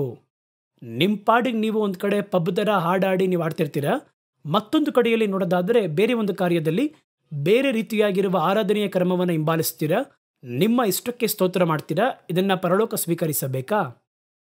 ಈ ಪ್ರಶ್ನೆ ನಿಮ್ಮ ಮನಸ್ಸಲ್ಲಿ ಇರಬೇಕು. ಅದು ಪರಲೋಕ ಸ್ವೀಕರಿಸುತ್ತಾ? ನಾನು ಸ್ತೋತ್ರ ಮಾಡಿದೆ, ನೀವು ಸ್ತೋತ್ರ ಮಾಡಿದೆ ಕಣ್ರಿ. ಆ ಸ್ತೋತ್ರವನ್ನು ದೇವರ ಆಲಯ, ದೇವರ ರಾಜ್ಯ, ಪರಲೋಕ ಸ್ವೀಕರಿಸಿತಾ? ಇದಕ್ಕೆ ಉತ್ತರ ಗೊತ್ತಾ ನಿಮಗೆ? ನಾವು ಸ್ತೋತ್ರ ಮಾಡಿದ್ದು ನಿಜವೇ, ಖರ್ಚು ಮಾಡಿ ಸ್ತೋತ್ರ ಮಾಡಿದ್ದು ನಿಜವೇ, ಕಲರ್ ಬಲ್ಪು ಲೈಟೆಲ್ಲ ಹಾಕಿ ಸ್ತೋತ್ರ ಮಾಡಿದ್ದು ನಿಜಾನೇ. ಆದರೆ ಆ ಒಂದು ಸ್ತೋತ್ರ ಪರಲೋಕ ಸ್ವೀಕರಿಸಿಕೊಳ್ಳುವುದಕ್ಕೆ ಯೋಗ್ಯತೆ ಉಳ್ಳದಾಗಿದೆ ನೋಡಿ.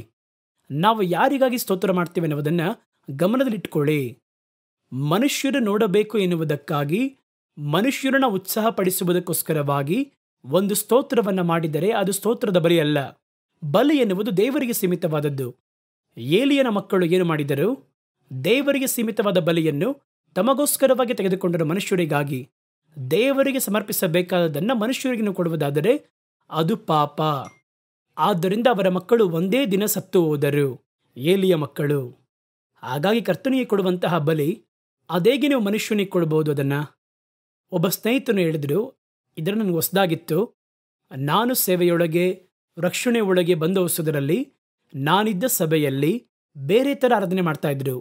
ಅವರು ಬಂದು ಸ್ತೋತ್ರ ಮಾಡುವುದು, ಆರಾಧನೆ ಮಾಡುವುದು ವ್ಯತ್ಯಾಸವಾಗಿತ್ತು, ಆದರೆ ಒಳ್ಳೆ ಅರ್ಥದಿಂದ ಇರ್ತಿತ್ತು. ಆದರೆ ಈಗ ಸಮೀಪ ಕಾಲದಲ್ಲಿ ನಾವು ನೋಡುವ ಸ್ತೋತ್ರ ಆರಾಧನೆಗಳು ವ್ಯತ್ಯಾಸವಾಗಿ ಮಾರ್ಪಟ್ಟಿವೆ. ಬೇರೆ ಥರ ಇದೆ, ಒಂದು ಲೋಕದ ರೀತಿಯಲ್ಲಿ ಇದೆ.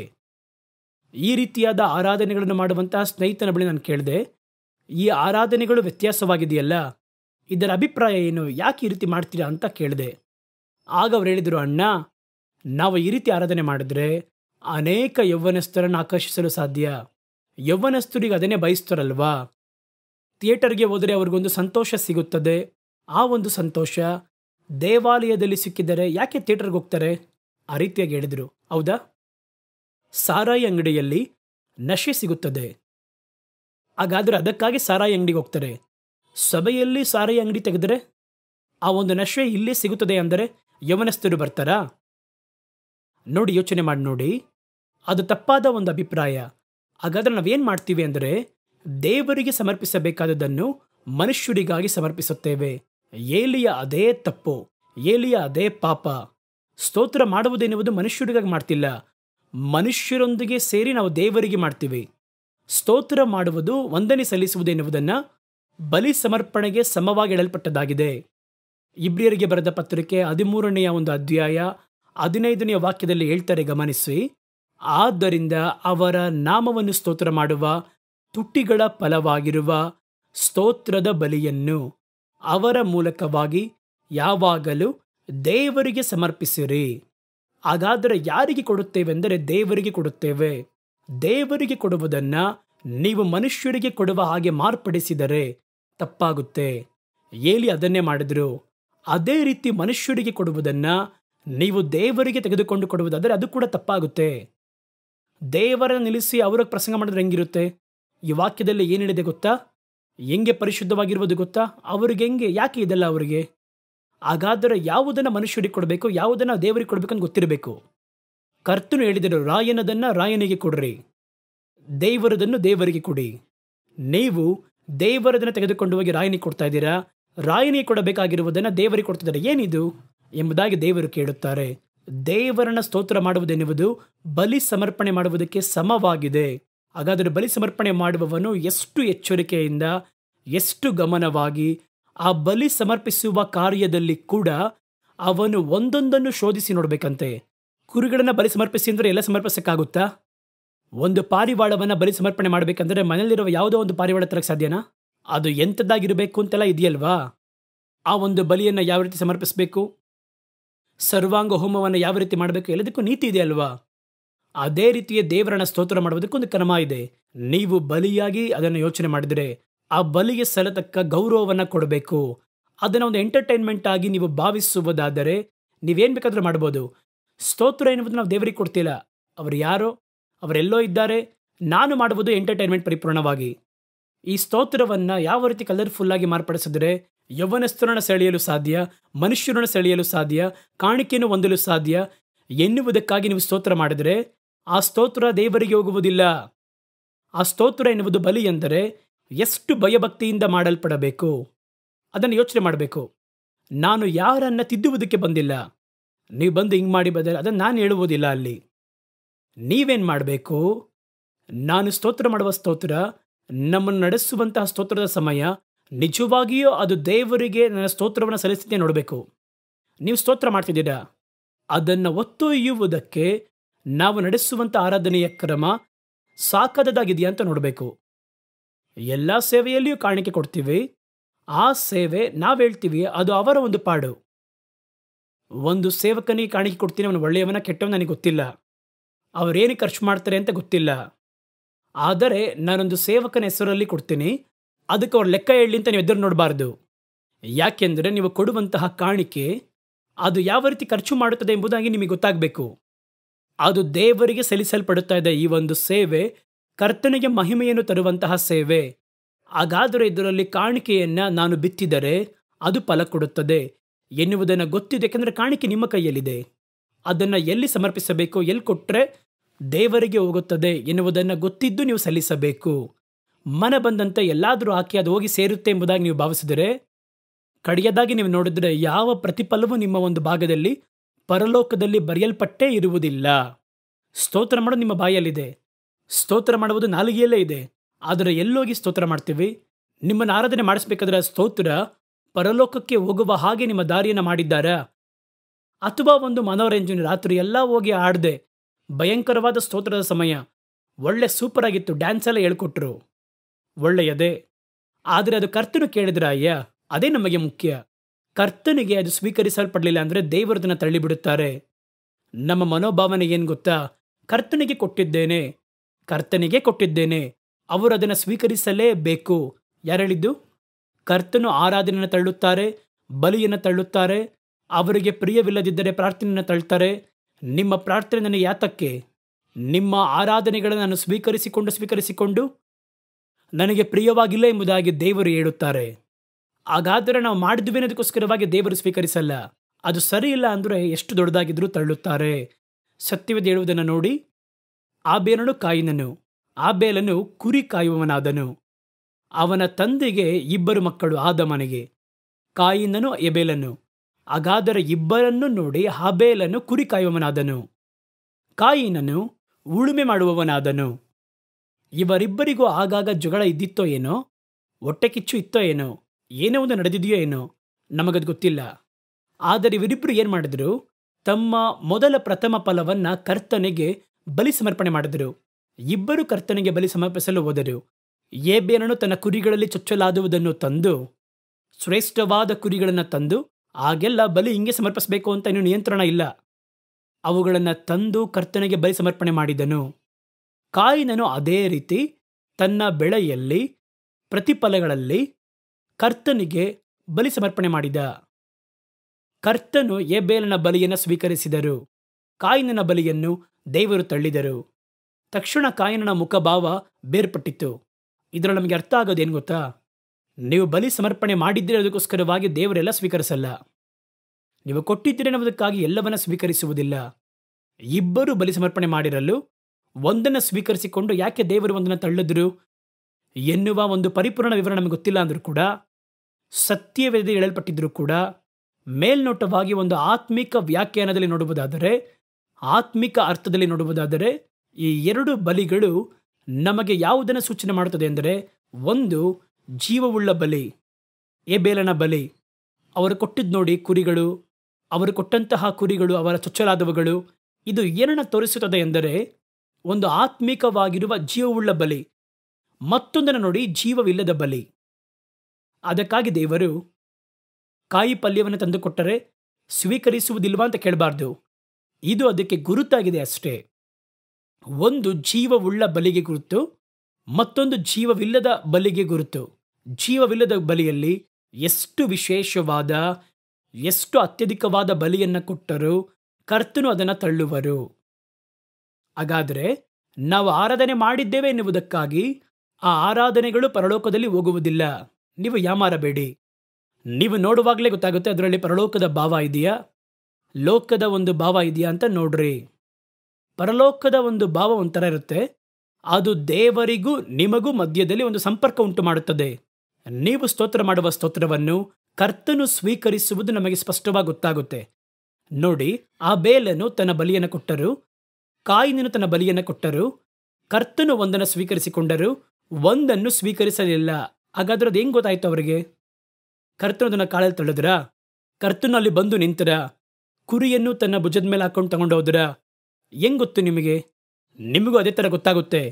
ನಾನು ಮಾಡಿದ ಪ್ರಾರ್ಥನೆಯನ್ನು ದೇವರು ಸ್ವೀಕರಿಸಿಕೊಂಡರೆಂಬುದಾಗಿ ನಿಮಗೆ ಆತ್ಮದಲ್ಲಿ ಕರೆಕ್ಟಾಗಿ ಗೊತ್ತಾಗುತ್ತೆ. ನೀವು ಸ್ತೋತ್ರ ಮಾಡಿದಂತಹ ಸ್ವಾರೂಪ್ಯ ನಿಮಗೆ ಗೊತ್ತಾಗಿರುತ್ತೆ. ಇದು ಪರಲೋಕ ಸ್ವೀಕರಿಸುವಂತಹ ಸ್ತೋತ್ರ. ಪರಲೋಕಕ್ಕೆ ಯಾವುದು ಸ್ವೀಕರಿಸಲ್ಪಡುತ್ತೋ ಅದನ್ನು ಮಾಡಿ. ಇದು ಪರಿಹಾಸ್ಯಕ್ಕೂ ಹಾಸ್ಯಾಸ್ಪದವಾಗಿಯೂ ಇಚ್ಛೆಯಾಗಿರುವ ಕಾರ್ಯಗಳನ್ನು ಪ್ರೇರೇಪಿಸುವುದಕ್ಕೂ ಲೋಕ ರೀತಿಯಾಗಿರುವ ಸ್ವಾರೂಪ್ಯವನ್ನು ತರುವುದಕ್ಕೂ ಗುರುತಾಗಿ ಇದೆಯಲ್ಲ. ಬಲಿ ಸಮರ್ಪಣೆ ಮಾಡುವಾಗ ಸರ್ವಾಂಗ ಹೋಮ ಮಾಡ್ತಾರಲ್ವಾ, ಅದರಲ್ಲೂ ಒಂದು ಕಾರ್ಯ ಹೇಳ್ತಾರೆ, ಅನ್ಯ ಬೆಂಕಿಯನ್ನು ಒಳಗೆ ತರಬೇಡ ಎಂಬುದಾಗಿ. ದೇವಾಲಯದಲ್ಲಿ ಯಾವಾಗಲೂ ಬೆಂಕಿ ಉರಿಯುತ್ತಲೇ ಇರುತ್ತೆ. ಒಂದು ಬಲಿ ಸಮರ್ಪಣೆ ಮಾಡುವುದಕ್ಕೆ ಅದರಲ್ಲಿರುವಂತಹ ಬೆಂಕಿಯನ್ನೇ ತರಬೇಕೇ ವಿನಃ ಅನ್ಯ ಬೆಂಕಿಯನ್ನು ಹೊರಗಿಂದ ಒಳಗೆ ತರಬಾರದು. ಮೊದಲು ಬೆಂಕಿ ಒಳಗೆ ತರಲ್ಪಟ್ಟಾಗ ಅದು ಶುದ್ಧೀಕರಿಸಲ್ಪಟ್ಟು ಆ ಬೆಂಕಿ ಇರುವಂತಹ ಪೀಠದಲ್ಲಿ ಹತ್ತಿಸಲ್ಪಡುತ್ತದೆ ದೇವಾಲಯದಲ್ಲಿ. ಆ ಬೆಂಕಿ ಯಾವಾಗಲೂ ಒಳಗೆ ದೇವಾಲಯದಲ್ಲಿ ಉರಿಯುತ್ತಲೇ ಇರುತ್ತೆ. ಒಂದು ಬಲಿ ಸಮರ್ಪಣೆ ಮಾಡಬೇಕಂದ್ರೆ, ಸರ್ವಾಂಗ ಹೋಮ ಮಾಡಬೇಕು ಅಂದರೆ, ಬಲಿ ಸಮರ್ಪಣೆ ಮಾಡಬೇಕಂದ್ರೆ ಇದರಲ್ಲಿರುವಂತಹ ಬೆಂಕಿಯನ್ನು ನೀವು ಉಪಯೋಗಿಸಬೇಕು. ಹೊರಗಿಂದ ಯಾವ ಬೆಂಕಿಯನ್ನು ತರಬಾರದು ಎಂಬುದಾಗಿ ಸತ್ಯವೇದ ತೋರಿಸುವ ವಿಧಿ. ಹಾಗಾದರೆ ಅದೇ ರೀತಿಯೇ ಸ್ತೋತ್ರ ಎನ್ನುವ ಸ್ಥಳ ಬರಬೇಕಾದ್ರೆ ಅದು ದೇವರಿಗೆ ಸೀಮಿತವಾಗಿ ಇರಬೇಕು. ನೀವು ಲೋಕ ಸ್ವಾರೂಪ್ಯದಲ್ಲಿ ತರುವುದೆಲ್ಲವೂ ಕೂಡ ಹೆಂಗಿರುತ್ತೆ ಅಂತ ಕೇಳಿದ್ರೆ ಅನ್ಯ ಬೆಂಕಿಯಿಂದ ತುಂಬಿರುತ್ತೆ. ಇದನ್ನು ನೀವು ಗಮನಿಸಬೇಕು. ಸತ್ಯವೇದ ಹೇಳುತ್ತದೆ, ಎಲ್ಲವುಗಳನ್ನು ಶೋಧಿಸಿ ನೋಡಿ, ಒಳ್ಳೆಯದನ್ನ ಹಿಡಿದುಕೊಳ್ಳಬೇಕು. ಹಾಗಾದರೆ ಈ ಸ್ತೋತ್ರ, ಈ ಒಂದು ಬಲಿ ದೇವರಿಗೆ ಅದು ತಕ್ಕದಾಗಿದೆಯಾ? ನೀವು ನೋಡಿ, ನೀವು ನೋಡುವಂತಹ ಸಭೆ ನೋಡಿ, ಅದು ದೇವರಿಗೆ ಸ್ವೀಕರಿಸುವ ಆರಾಧನೆಯಾಗಿದೆಯಾ ಅಥವಾ ಮನುಷ್ಯರಿಗೆ ಪ್ರಿಯಪಡಿಸುವಂಥದ್ದಾಗಿದೆಯಾ? ದೇವರಿಗೆ ಸಲ್ಲಿಸಲ್ಪಡಬೇಕಾದದ್ದು ಮನುಷ್ಯರಿಗೆ ಸಲ್ಲಿಸಲ್ಪಟ್ಟರೆ ಅದು ಪಾಪ. ದೈವ ಸಮ್ಮುಖದಲ್ಲಿ ರೊಟ್ಟಿಯನ್ನು ತಿನ್ನಬಾರ್ದು. ಅವತ್ತು ನಿಯಮ ಇತ್ತು, ಅದು ದೇವರಿಗೆ ಸೀಮಿತವಾದಲ್ಲೇ ಇಡಬೇಕು. ಈ ರೀತಿಯ ಕಾನೂನಿತ್ತು, ದೇವರಿಗೆ ಸೀಮಿತವಾದನ್ನು ಅಲ್ಲೇ ಖರ್ಚು ಮಾಡಬೇಕು. ಅದರಲ್ಲಿ ಅನ್ಯ ಕಾರ್ಯಗಳನ್ನು ಒಳಗೆ ತಂದು ಬೆರೆಸುವುದಾದರೆ ಆ ಬಲಿಯನ್ನು ಕರ್ತನು ಸ್ವೀಕರಿಸುವುದಿಲ್ಲ. ಹಾಗಾದರೆ ಮನದಲ್ಲಿ ಆಳವಾಗಿಡಬೇಕಾಗಿರುವ ಕಾರ್ಯವೇನೆಂದರೆ, ನೀವು ಪ್ರಾರ್ಥನೆ ಮಾಡಿದ್ದೀರಿ ಎನ್ನುವುದಕ್ಕಾಗಿ ಕರ್ತನು ಪ್ರಾರ್ಥನೆ ಸ್ವೀಕರಿಸ್ತಾರೆ ಎಂಬುದಾಗಿ, ನೀವು ಸ್ತೋತ್ರ ಮಾಡಿದ್ದೀರಿ ಎನ್ನುವುದಕ್ಕೋಸ್ಕರವಾಗಿ ಸ್ತೋತ್ರವನ್ನು ದೇವರು ಸ್ವೀಕರಿಸಿದ್ದಾರೆ ಎನ್ನುವುದಕ್ಕೋ ನೀವು ಆ ರೀತಿ ನಂಬಬಾರದು. ಅದು ಯೋಗ್ಯತೆ ಉಳ್ಳದಾಗಿದ್ದರೆ, ಅದು ಸರಿಯಾಗಿದ್ದರೆ, ಪರಲೋಕ ಸ್ವೀಕರಿಸುವಷ್ಟಾಗಿದ್ದರೆ ಕರ್ತನ ಧೂಪ ಕಳಸದ ಒಳಗೆ ಅದು ಬೀಳುತ್ತದೆ. ಇಲ್ಲದಿದ್ದರೆ ತಳ್ಳಲ್ಪಡುತ್ತದೆ ಅಷ್ಟೇ. ನಮಗೆ ಹಲವು ಸಂದರ್ಭಗಳಲ್ಲಿ ನಮ್ಮ ಪ್ರಾರ್ಥನೆ ತಳ್ಳಲ್ಪಟ್ಟಿದ್ದು ಗೊತ್ತಿಲ್ಲದೆ ಮನೆಗೆ ಹೋಗಿರ್ತೀವಿ. ನಮ್ಮ ಸ್ತೋತ್ರ ಸ್ವೀಕರಿಸಲ್ಪಡದೆ ತಳ್ಳಲ್ಪಟ್ಟು ಹಾಗೆ ಅಲ್ಲಿ ಇಲ್ಲಿ ಅದು ಬೂದಿಯಾಗಿರುತ್ತೆ. ನಾವೇ ಕರ್ತನಿಗೆ ಸ್ತೋತ್ರ ಮಾಡಿದ್ದೇವಲ್ವಾ, ನಾವು ಬಲಿ ಸಮರ್ಪಣೆ ಮಾಡಿದ್ದೇವಲ್ವಾ ಎನ್ನುವಂತಹ ಒಂದು ಸ್ವಂತ ತೃಪ್ತಿಯಿಂದ ಮನೆಗೆ ಹೋಗ್ಬಿಡ್ತೀವಷ್ಟೇ. ನೀವೆಲ್ಲವನ್ನ ಪರಿಶೋಧನೆ ಮಾಡಿ ನೋಡಿ, ಅದು ದೇವರಿಗೆ ಪ್ರಿಯಪಡಿಸಿದ್ದ, ದೇವರಿಗೆ ಉರಿ ಉಂಟು ಮಾಡಿದ್ದ ಎನ್ನುವುದನ್ನು ಅರ್ಥ ಮಾಡಿಕೊಳ್ಳಬೇಕು. ದೇವರನ್ನ ಉರಿ ಉಂಟು ಮಾಡುವಂತಹ ಕಾರ್ಯದಲ್ಲಿ ನಿರಂತರವಾಗಿ ಹೋಗ್ತಿರಬಾರ್ದು.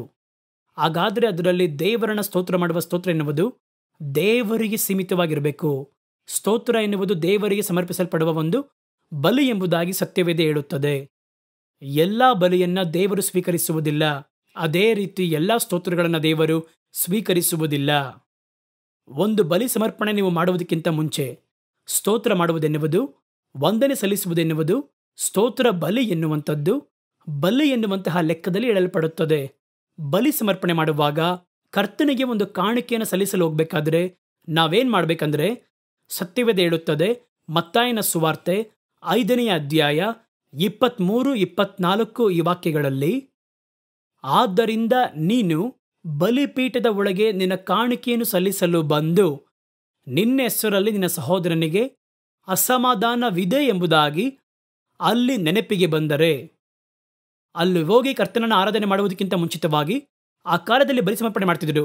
ಈಗ ನಾವು ಸಲ್ಲಿಸುವ ಬಲಿ ತುಟಿಗಳ ಒಂದು ಹೋರಿಗಳಾಗಿದೆ, ತುಟಿಗಳ ಬಲಿಗಳಾಗಿದೆ, ಸ್ತೋತ್ರ ಬಲಿ.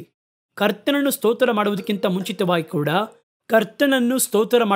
ಮುಂಚಿತವಾಗಿ ಅದನ್ನು ಬಲಿ ಎಂದು ಎಣಿಸಬೇಕು. ಹಾಗಾದರೆ ಕರ್ತನು ಹೇಳಿದಂತಹ ಬಲಿ ಸಮರ್ಪಣೆ ಮಾಡಲು ಬರೋದಾದರೆ, ಬಲಿಪೀಠದ ಬಳಿಯಲ್ಲಿ ನಿನ್ನ ಕಾಣಿಕೆಯನ್ನು ಸಲ್ಲಿಸಲು ಬಂದು ನಿನ್ನ ಹೆಸರಲ್ಲಿ ನಿನ್ನ ಸಹೋದರನಿಗೆ ಕೊರತೆ ಇದೆ ಎಂಬುದಾಗಿ ಅಲ್ಲಿ ನೆನಪು ಮಾಡಿಕೊಂಡರೆ, ಅಲ್ಲಿ ತಾನೇ ಬಲಿಪೀಠದ ಮುಂದೆ ನಿನ್ನ ಕಾಣಿಕೆಯನ್ನಿಟ್ಟು ಮುಂದೆ ನಿನ್ನ ಸಹೋದರನೊಂದಿಗೆ ಹೋಗಿ ಸಮಾಧಾನ ಮಾಡಿಕೊಂಡು ಅನಂತರ ಬಂದು ನಿನ್ನ ಕಾಣಿಕೆಯನ್ನ ಅಥವಾ ಬಲಿಯನ್ನ ಸಮರ್ಪಿಸು. ಹಾಗಾದರೆ ಉರಿ, ಕೋಪ ಅಂದರೆ ಏನಂದ್ರೆ, ಇದನ್ನು ಸಿಂಪಲ್ ಆಗಿ ಹೇಳ್ಬೇಕಂದ್ರೆ ಹೆಂಗೆ ಹೇಳ್ಬೇಕಂದ್ರೆ, ಕಾಣಿಕೆ ಸಮರ್ಪಿಸಲು ಅಥವಾ ಬಲಿ ಸಮರ್ಪಿಸಲು ಬರುವಾಗ ಮೊದಲು ನಿಮ್ಮನ್ನು ಶುದ್ಧೀಕರಿಸಿಕೊಳ್ಳಿರಿ. ಮನುಷ್ಯರೊಂದಿಗೆ ನಿಮಗಿರುವಂತಹ ಸಂಬಂಧ ಕರೆಕ್ಟ್ ಆಗಿದೆಯಾ, ದೇವರೊಂದಿಗೆ ನಿಮ್ಮ ಸಂಬಂಧ ಸರಿಯಾಗಿದೆಯಾ ಎನ್ನುವುದನ್ನು ಶೋಧಿಸಿಕೊಂಡು ನೀವೇನಾದರೂ ಮಾಡ್ರಿ. ಒಂದು ಪ್ರಾರ್ಥನೆ ಮಾಡಿದ್ರೂ ಸರಿ, ಕರ್ತನನ್ನು ಆರಾಧನೆ ಮಾಡಿದ್ರೂ ಸರಿ, ಅದರಲ್ಲಿ ನಾವು ಗಮನಿಸಬೇಕಾಗಿರುವ 2 ಕಾರ್ಯ ಉಂಟು. ಒಂದೇನೆಂದರೆ, ಮನುಷ್ಯರೊಂದಿಗೆ ನಮಗಿರುವ ಸಂಬಂಧ ಸರಿಯಾಗಿದೆಯಾ. ಅದನ್ನೇ ಸತ್ಯವೇದದಲ್ಲಿ ಹೇಳುತ್ತದೆ, ಮನುಷ್ಯರೊಂದಿಗೆ ನಿಮಗೆ ಸಂಬಂಧ ಸರಿಯಾಗಿಲ್ಲ ಎಂದರೆ ನೀವು ಬಲಿಪೀಠಕ್ಕೆ ಬಂದು ಎಷ್ಟು ದೊಡ್ಡ ಹೋರಿಯನ್ನು ಬಲಿ ಕೊಟ್ಟರೂ ಕೂಡ, ಎಷ್ಟು ದೊಡ್ಡ ಹೋರಿ ತಂದು ಕೊಟ್ಟಿದ್ದಾನೆ, 1,00,000 ಇರುತ್ತೋ ಏನೋ, ಸ್ವೀಕರಿಸೋಣ ಎಂಬುದಾಗಿ ಪರಲೋಕ ಸ್ವೀಕರಿಸಲ್ಲ. ಮನುಷ್ಯರು ಬೇಕಾದರೆ ಹೊಗಳ್ಬೋದು, ಅಯ್ಯೋ ಧರ್ಮರಾಜ ಎಷ್ಟು ಒಳ್ಳೆಯವನಾಗಿದ್ದಾನೆ, ದೊಡ್ಡ ಹೋರಿ ತಂದು ಕೊಟ್ಟಿದ್ದಾನಯ್ಯ ಎಂಬುದಾಗಿ ಅವರು ಹೊಗಳುವರು. ಪರಲೋಕಕ್ಕೆ ಓರಿಯೇನು ಕುರಿಯೇನು? ಹಾಗಾದ್ರೆ ಅವ್ರು ಹೇಳ್ತಾರೆ, ಒಬ್ಬನು ಬಲಿ ಸಮರ್ಪಣೆ ಮಾಡಿದರೆ ಬಲಿಪೀಠದಲ್ಲಿ ಅವರು ಬರಬೇಕಾದರೆ ಅವನು ಬಲಿಯನ್ನ ಸ್ವೀಕರಿಸಬೇಕು ಎಂದರೆ ತನ್ನ ಸಹೋದರನ ಹೆಸರಲ್ಲಿ ಕೊರತೆ ಉಳ್ಳವನಾಗಿದ್ದರೆ, ಅವನಲ್ಲಿ ಒಂದು ಮನಸ್ತಾಪವಿದ್ದರೆ, ಸಹೋದರನು ಮಾತ್ರವಲ್ಲ ಸಹ ಮನುಷ್ಯರೊಂದಿಗೆ ನಿಮಗೊಂದು ಕೊರತೆ ಇದ್ದರೆ ಅದನ್ನು ಮೊದಲು ಸರಿ ಮಾಡಿರಿ. ಎರಡನೇದಾಗಿ, ದೇವರೊಂದಿಗೆ ನಿಮಗೇನಾದರೂ ಸಮಸ್ಯೆ ಇದ್ದರೆ ಮೊದಲು ಅದನ್ನು ಸರಿ ಮಾಡಿರಿ. ಎರಡು ಕೊರತೆಗಳನ್ನು, ನಿಮ್ಮ ಆರಾಧನೆಗಳನ್ನು, ನಿಮ್ಮ ಪ್ರಾರ್ಥನೆಗಳನ್ನು ಅರ್ಥವಿಲ್ಲದಂತೆ ಮಾಡುತ್ತದೆ. ದೇವರು ಹೇಳ್ತಾರೆ, ನೀವು ಹಲವು ಗಂಟೆ ಪ್ರಾರ್ಥನೆ ಮಾಡಿದ್ರು ಯಾಕೆ ನಿಮ್ಮ ಪ್ರಾರ್ಥನೆ ಕೇಳಲ್ಪಡಲಿಲ್ಲ? ನಿಮ್ಮ ಹೃದಯದಲ್ಲಿ ಪಾಪವಿರುವುದರಿಂದ ನಿಮ್ಮ ಮಾತುಗಳನ್ನು ನನ್ನ ಕಿವಿಗಳು ಕೇಳಲಾಗದ ಹಾಗೆ ಅದು ಮಾಡುತ್ತದೆ. ನಿಮ್ಮ ಪಾಪವೇ ನಿಮಗೂ ನನಗೂ ಮಧ್ಯೆ ಅಡ್ಡಗೋಡೆಯಾಗಿದೆ. ನಿಮಗೆ ಅದು ಗೊತ್ತಿಲ್ಲದೆ ಏನು ಮಾಡ್ತಾ ಇದ್ದಾರೆ? ಕಿರಿಸ್ತಾನೇ ಇದ್ದೀರಾ. ಒಂದು ಕನ್ನಡಿಯ ಗೋಡೆ, ಇಲ್ಲಿಂದ ಮಾತಾಡಿದ್ರೆ ಅಲ್ಲಿ ಕಾಣಿಸಲ್ಲ, ಇಲ್ಲಿಂದ ಮಾತಾಡಿದ್ರೆ ಆ ಕಡೆ ಕೇಳಿಸಲ್ಲ. ನೀವು ಬಂದು ನಿಂತಿದ್ದೀರಾ, ಮಾತಾಡ್ತೀರಾ, ಕರ್ತನ ಕಿವಿಗೆ ಅದು ಹೋಗಲಿಲ್ಲ. ಯಾಕೆಂದರೆ ಒಂದು ದೊಡ್ಡ ಅಡ್ಡಗೋಡೆ ಇದೆ, ಒಂದು ಕನ್ನಡಿಯ ಗೋಡೆ ಇದೆ. ಈ ಕನ್ನಡಿಯ ಗೋಡೆ ಕರ್ತನ ಹೊಡೆಯೋಕ್ಕಾಗಲ್ಲ, ಆದರೆ ನೀವು ಹೊಡಿಬೋದು. ಅದೇನಂತ ನೀವು ಕೇಳ್ಬೋದು? ಅದು ನಾವು ಕರ್ತನಿಗೆ ವಿರುದ್ಧವಾಗಿ ಮಾಡಿರುವ ಪಾಪಗಳು. ನಿಮ್ಮ ಪಾಪಗಳೇ ನಿಮ್ಮ ಪ್ರಾರ್ಥನೆಯನ್ನು ಕೇಳದ ಹಾಗೆ ನನ್ನ ಕಿವಿಗಳನ್ನು ಮುಚ್ಚುತ್ತದೆ ಎಂದರು. ನೀವು ಆ ಪಾಪವನ್ನು ಅರಿಕೆ ಮಾಡಬೇಕಾದರೆ ಈ ಒಂದು ತಡೆಗೋಡೆ ಒಡೆದು ಬೀಳುತ್ತದೆ. ಕರ್ತನು ನಿಮ್ಮ ಮುಖವನ್ನು ಕನ್ನಡಿಯ ಮುಖಾಂತರವಾಗಿ ನೋಡಿ, ಅಯ್ಯೋ ಬಂದಿದ್ದೇನೆ ಎಂಬುದಾಗಿ ತಾನು ಹೊಡೆಯೋಕ್ಕಾಗಲ್ಲ. ಇದು ನಾವು ಮಾಡಿದ ಪಾಪ, ಇದು ನಮ್ಮ ತಪ್ಪು. ಹಾಗಾದರೆ ನಾವೇ ಆ ಗೋಡೆಯನ್ನು ಒಡೆಯಬೇಕು. ಹಾಗಾದರೆ ಅದರಿಂದ ಹೇಳಿದ್ರು, ಹಲವು ಗಂಟೆ ನೀವು ಪ್ರಾರ್ಥನೆ ಮಾಡಿದ್ರು, ನಿಮ್ಮ ಪ್ರಾರ್ಥನೆ ಅದರಿಂದ ಕೇಳಲ್ಪಡಲಿಲ್ಲ. ಬಂದ್ರಿ ನಿಜ, ನಿಂತಿದ್ದು ನಿಜ, ನೀನೇನು ಮಾತಾಡಿದ್ರೆ ಅರ್ಥ ಆಗ್ಲಿಲ್ವಲ್ಲಪ್ಪ. ಧ್ವನಿ ಎತ್ತು ಮಾತಾಡು ಅಂತ ಹೇಳಿದೆ, ಅಥವಾ ನೀನು ಮಾತಾಡಿದ್ ಕೇಳಿಸ್ತಿಲ್ಲ ಅಂತ ಹೇಳಿ ನಿನಗೆ ಕೇಳಿಸ್ತಿಲ್ಲ. ಹೆಂಗಿರುತ್ತೆ?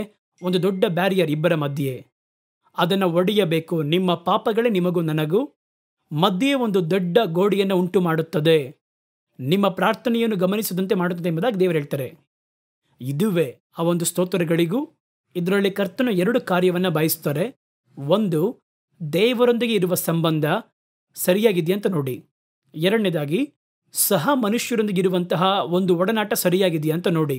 ಇವೆರಡು ಸರಿ ಇಲ್ಲ ಅಂದರೆ ನಿಮ್ಮ ಆರಾಧನೆಯಲ್ಲಿಯೂ ಸಮಸ್ಯೆ ಬರುತ್ತೆ, ನಿಮ್ಮ ಸೇವೆಯಲ್ಲಿಯೂ ಸಮಸ್ಯೆ ಬರುತ್ತೆ, ನಿಮ್ಮ ಪ್ರಾರ್ಥನೆಯಲ್ಲಿಯೂ ಸಮಸ್ಯೆ ಬರುತ್ತೆ. ಅದರಲ್ಲಿ ಯಾವ ವಿಧವಾಗಿರುವ ಪ್ರಯೋಜನವಿಲ್ಲದೆ ಹೋಗುತ್ತದೆ.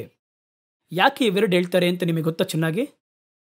ಒಮ್ಮೆ ದೇವರ ಬಳಿಯಲ್ಲಿ ಬಂದು ಅವರ ಶಿಷ್ಯರು ಅಥವಾ ಅವರ ಬಳಿ ಕೇಳಿದ್ರು. ಏನು ಕೇಳಿದ್ರು ಅಂದರೆ, ದೇವರೇ, ಎಷ್ಟೊಂದು ಕಾರ್ಯಗಳು ನೀವು ಹೇಳ್ತೀರಲ್ವಾ, ಇಷ್ಟೊಂದು ಉಪದೇಶ ಹೇಳ್ತೀರಲ್ವಾ, ಯಾವುದನ್ನು ನಾವು ಮಾಡುವುದು, ಯಾವುದನ್ನು ಕೈಗೊಳ್ಳುವುದು ಅರ್ಥ ಆಗ್ತಿಲ್ವಲ್ಲ. ಒಂದು ಸಮಯ ಕೃಪೆ ಕುರಿತಾಗಿ ಮಾತಾಡಿದ್ರೆ ನಿಜ ಅಂತ ಅನ್ಸುತ್ತೆ, ಪ್ರೀತಿಯ ಕುರಿತಾಗಿ ಮಾತಾಡಿದ್ರೆ ಹೌದು ಅದೇ ನಿಜ ಅಂತ ಅನ್ಸುತ್ತೆ, ಪರಿಶುದ್ಧ ಕುರಿತಾಗಿ ಮಾತಾಡಿದ್ರೆ ಏನಪ್ಪ ದೊಡ್ಡ ಪ್ರೀತಿ, ಪರಿಶುದ್ಧತೆನೇ ಮುಖ್ಯ, ಆ ರೀತಿ ತೋಚುತ್ತದೆ. ಯಾವುದನ್ನು ಕೈಗೊಳ್ಳಬೇಕು? ಬಹಳ ಕಾರ್ಯವಿದೆ ಅಂತ ಕೇಳಿದ್ರು. ಆಗ ಯೇಸು ಹೇಳಿದ್ರು, ಈ ಎಲ್ಲ ಸತ್ಯವೇದದ ಎಸೆನ್ಸ್ ಎನ್ನುವುದು ಎರಡೇ ಎರಡು ಕಾರ್ಯ ಮಾತ್ರ. ಅವ್ರು ಹೇಳಿದ್ರು, ನಿನ್ನ ದೇವರಾಗಿರುವ ಕರ್ತನ ಬಳಿ ನಿನ್ನ ಪೂರ್ಣ ಮನದಿಂದ, ಪೂರ್ಣ ಹೃದಯದಿಂದಲೂ, ನಿನ್ನ ಪೂರ್ಣ ಆತ್ಮದಿಂದಲೂ ಪ್ರೀತಿಯಿಂದ ಇರು. ಇದುವೇ ಮೊದಲ ಪ್ರಧಾನ ಕಟ್ಟಳೆ. ಇದಕ್ಕೆ ಸಮವಾಗಿ ಮತ್ತೊಂದು ಎರಡನೇ ಕಟ್ಟಳೆ ಏನೆಂದರೆ, ನೀನು ನಿನ್ನನ್ನು ಪ್ರೀತಿಸುವ ಮೇರೆಗೆ ನಿನ್ನ ನೆರೆಹೊರೆಯವರನ್ನ ಪ್ರೀತಿಸು. ಇದನ್ನ ಹೇಳಿ ಅಲ್ಲಿಗೆ ನಿಲ್ಲಿಸಲಿಲ್ಲ. ಇವೆರಡು ಆಜ್ಞೆಗಳಲ್ಲಿಯೂ ಎಲ್ಲ ಧರ್ಮಶಾಸ್ತ್ರವು, ಎಲ್ಲ ಪ್ರವಾದನೆಗಳು ಅಡಕವಾಗಿದೆ ಎಂದರು. ನಾವು ಹೇಳುವ ಎಲ್ಲ ಸಾರಾಂಶವು ಅದನ್ನು ಚಿಕ್ಕದಾಗಿ, ಬೈಬಲ್ನ ಚಿಕ್ಕದಾಗಿ ಬರೀಬೇಕು ಅಂದರೆ ಎರಡೇ ಆಜ್ಞೆ ಮಾತ್ರ. ದೇವರೊಂದಿಗೆ ಒಂದು ಒಳ್ಳೆಯ ಸಂಬಂಧ ಇರಬೇಕು, ನೆರೆಹೊರೆಯವರೊಂದಿಗೆ ಒಂದು ಒಳ್ಳೆಯ ಒಡನಾಟ ಇರಬೇಕು. ಇದರಲ್ಲಿ ಒಂದು ಫ್ಯೂಸ್ ಹೋದರೂ ಮುಗಿತಷ್ಟೇ. ಹಾಗಾದರೆ ದೇವರು ಹೇಳ್ತಾರೆ ಇದೇ ಮುಖ್ಯ ಅಂತ ಹೇಳ್ತಾರೆ. ಹಾಗಾದರೆ ದೇವರಿಗೆ ಸಂಬಂಧಪಟ್ಟ ಯಾವ ಕಾರ್ಯದಲ್ಲಿ ನೀವು ಹೇಳಿದ್ರು ಇವೆರಡನ್ನು ಚೆಕ್ ಮಾಡಬೇಕು. ದೇವರೊಂದಿಗೆ ನನಗೆ ಸಂಪರ್ಕ ಚೆನ್ನಾಗಿದೆಯಾ? ಮೊದಲು ಅದನ್ನು ನೋಡಿ. ಒಂದು ವಾಹನವನ್ನು ತೆಗೆಯೋದಕ್ಕಿಂತ ಮುಂಚಿತವಾಗಿ ಏನು ಸರಿ ಇರುತ್ತೆ ಅಂತ ನೋಡ್ತೀರಾ?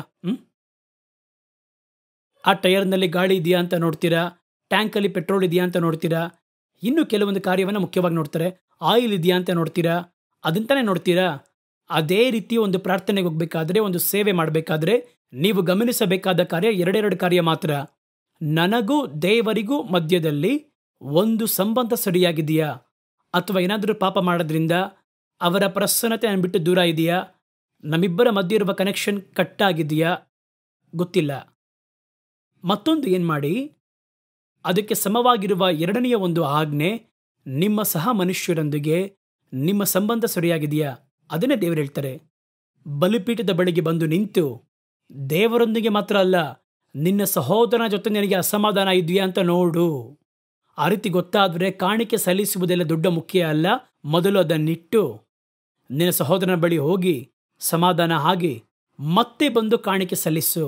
ಆಗ ಮಾತ್ರವೇ ಕರ್ತನು ಕಾಣಿಕೆಯನ್ನು ಸ್ವೀಕರಿಸುತ್ತಾರೆ ಎಂಬುದಾಗಿ ಹೇಳಿದ್ದಾರೆ. ಹಲವರ ಸೇವೆಯಲ್ಲಿ, ಹಲವರು ಮಾಡುವ ಪ್ರಾರ್ಥನೆಯಲ್ಲಿ, ಸ್ತೋತ್ರಗಳಲ್ಲಿ ಫಲಗಳು ಸಿಗದೆ ಹೋಗುವುದಕ್ಕೆ ಕಾರಣ ಇದುವೇ. ಅವ್ರಿಗದು ಗೊತ್ತಾಗದೇ ಇಲ್ಲ. ಒಂದು ಪಾಪ ಮಾಡಿರ್ತೀವಿ ಅಥವಾ ಯಾರ ಮೇಲಾದರೂ ಒಂದು ಮನ ಕಹಿ ಇಟ್ಟಿರ್ತೀವಿ. ಇದು ಕರ್ತನಿಗೂ ನಮಗೂ ಮಧ್ಯೆ ಇರುವಂತಹ ಕನೆಕ್ಷನ್ ಕಟ್ ಮಾಡುತ್ತೆ. ನೀವು ಒಂದು ಫೋನ್ ತಗೋತೀರಾ, ಎದುರಲ್ಲಿ ಇರುವವರ ಬಳಿಯಲ್ಲಿ ನೀವು ಮಾತಾಡ್ತೀರಾ. ಮಾತಾಡಬೇಕಾದ್ರೆ ಅಲ್ಲಿಂದ ಯಾವ ಉತ್ತರ ಸಿಗಲ್ಲ. ಹಾಗಾದರೆ ಕನೆಕ್ಷನ್ ಇಲ್ಲದ ಫೋನ್ನಲ್ಲಿ ಎಷ್ಟೊತ್ತು ಮಾತಾಡ್ತೀರಾ?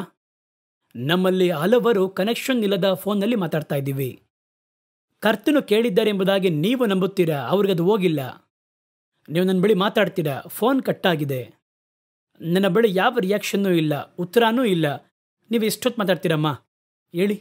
ಎಷ್ಟೊತ್ತು ಮಾತಾಡ್ತೀರಾ? ಬ್ರದರ್ ಇದ್ದೀರಾ? ಕೇಳಿಸ್ತಿದ್ಯಾ? ನಾನು ಹ್ಞೂ ಅಂತಾದರೂ ಹೇಳಬೇಕು. ಇಲ್ಲಾಂದರೆ ನೀವು ಮಾತನ್ನು ಮುಂದುವರಿಸಲ್ಲ. ಫೋನ್ ಅಲಾಡಿಸ್ತೀರಾ, ಇರುವ ಸ್ಥಳದಿಂದ ಆ ಕಡೆ ಹೋಗ್ತೀರಾ. ಇವಾಗ ಕೇಳಿಸುತ್ತಾ? ಇವಾಗ ಕೇಳಿಸ್ತಿದ್ಯಾ? ಕೇಳಿದರೆ ಮಾತಾಡ್ತೀರಾ ಅಷ್ಟೇ. ಆದರೆ ಪ್ರಾರ್ಥನೆಯಲ್ಲಿ ಮಾತ್ರ ಕೇಳುತ್ತಾ ಕೇಳ್ತಿಲ್ವಾ ಎನ್ನುವುದನ್ನು ಯಾವ ಭಾವನೆ ಇಲ್ಲದೆ ಬಂದು ಮಾತಾಡ್ತಾನೆ ಇದ್ದೀರಲ್ವಾ, ಅದು ಹೆಂಗೆ? ಹಾಗಾದರೆ ಅದರಲ್ಲಿ ಹೆಂಗೆ, ಯಾವ ರೀತಿಯ ಪ್ರತಿಫಲ ಸಿಗುತ್ತೆ, ಉತ್ತರ ಸಿಗುತ್ತೆ ಅದರಲ್ಲಿ? ಆ ಫೋನ್ನಲ್ಲಿ ಕನೆಕ್ಷನ್ ಸರಿಯಾಗಿದೆಯಾ ಅಂತ ನೀವು ನೋಡಬೇಕು. ಅದರಲ್ಲಿ 2 ಕನೆಕ್ಷನ್ ಹೇಳ್ತಾರೆ. ದೇವರಿಗೂ ನಿಮಗೂ ಮಧ್ಯದಲ್ಲಿರುವಂಥ ಕನೆಕ್ಷನ್ ಸರಿಯಾಗಿದೆಯಾ? ನಿಮಗೂ ನಿಮ್ಮ ಸಹೋದರನಿಗೂ ನೆರೆಹೊರೆಯವರಿಗೂ ಇರುವಂತಹ ಸಂಪರ್ಕ, ಮನುಷ್ಯನೊಂದಿಗೆ ಮನುಷ್ಯರಿಗಿರುವ ಸಂಪರ್ಕ. ಪುರುಷನೊಂದಿಗೆ ಹೆಂಡತಿ ಮಾತಾಡಲ್ಲ, ಅಥವಾ ಹೆಂಡತಿ ಹತ್ರ ಪುರುಷ ಮಾತಾಡಲ್ಲ. ದೇವರ ಬಳಿ ಗಂಟೆಗಟ್ಟಲೆ ಮಾತಾಡ್ತಾ ಇರ್ತಾರೆ. ಈ ವ್ಯಕ್ತಿ ನೋಡಿದ್ರೆ ಆಗ್ತಾ ಇಲ್ಲ. ಅಲ್ಲಿ ಮಾತಾಡಿ 25 ವರ್ಷ ಆಯಿತು. ನನಗೆ ಗೊತ್ತಿರುವಂಥ ಒಂದು ಕುಟುಂಬದಲ್ಲಿ, ನನ್ನ ನೆರೆಹೊರೆಯವರ ಒಂದು ಕುಟುಂಬದಲ್ಲಿ, ಗಂಡ ಹೆಂಡತಿಯು ಯಾವುದೋ ಒಂದು ಮನಸ್ತಾಪದ ನಿಮಿತ್ತ ಮಾತಾಡುವುದನ್ನು ಬಿಟ್ಟು ಹೆಚ್ಚು ಕಡಿಮೆ 30-40 ವರ್ಷ ಇಬ್ಬರು ಮಾತಾಡಿಕೊಳ್ಳಲೇ ಇಲ್ಲ ನೇರವಾಗಿ. ಆದರೆ ಪ್ರಾರ್ಥನೆ ಮಾಡ್ತಾರೆ, ಕರ್ತನಿಗೆ ಕಾಣಿಕೆ ಕೊಡ್ತಾರೆ. ಚೆನ್ನಾಗಿ ಯೋಚನೆ ಮಾಡಿ ನೋಡಿ.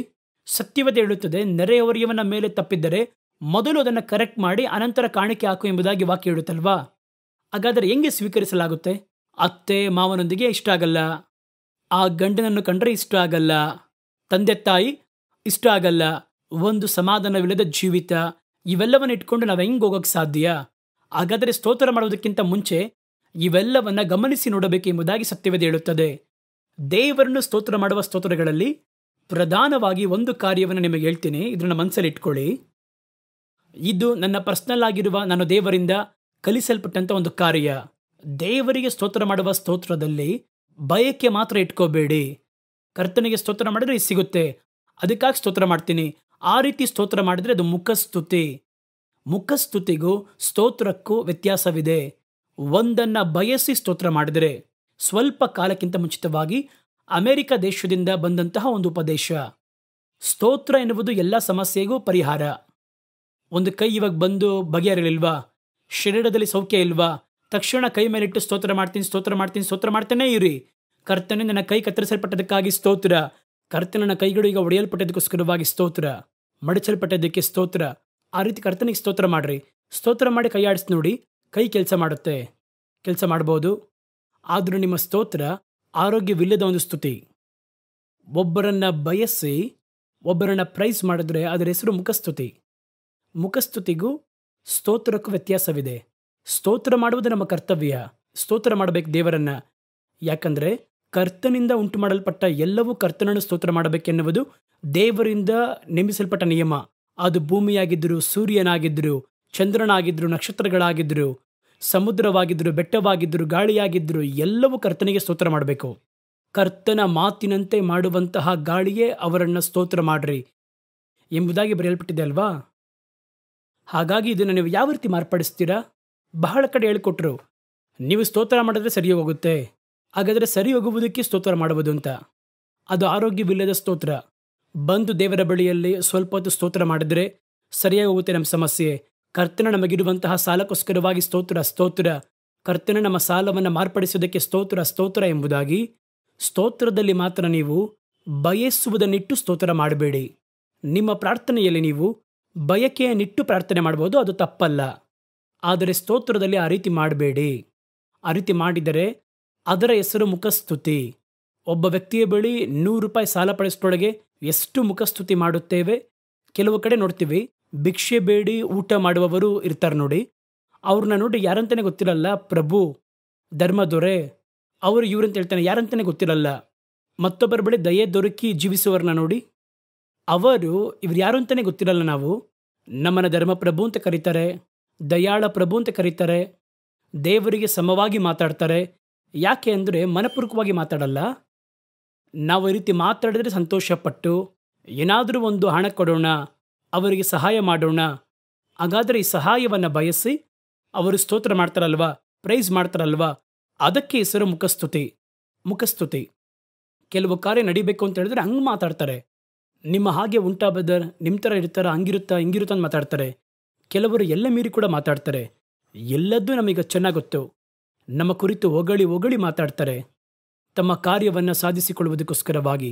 ಈ ಒಂದು ಆಟಿಟ್ಯೂಡನ್ನು ನೀವು ದೇವರ ಬಳಿ ಹೊಂದಿಸಬಾರದು. ನೀವು ಸ್ತೋತ್ರ ಮಾಡಬೇಕು. ಅದು ನಿಮ್ಮ ಮೇಲೆ ಬಿದ್ದಂಥ ಕರ್ತವ್ಯ. ನೀವು ಕರ್ತನಿಂದ ಉಂಟು ಮಾಡಲ್ಪಟ್ಟವರು, ಅದರಿಂದ ಸ್ತೋತ್ರ ಮಾಡಬೇಕು. ಅದು ಒಂದು ಬಯಕೆಯನ್ನಿಟ್ಟು ಆ ಒಂದು ಉಪೇಕ್ಷೆ ಬಹಳ ತಪ್ಪು. ನೀವು ಸ್ತೋತ್ರ ಮಾಡಿದ್ರೆ ಸಿಗುತ್ತೆ, ಸ್ತೋತ್ರ ಮಾಡಿ ನಿಮಗೆ ಸಿಗುತ್ತೆ. ಒಂದು ವೇಳೆ ಸಿಕ್ಕಿದರೂ ಅದು ತಪ್ಪು.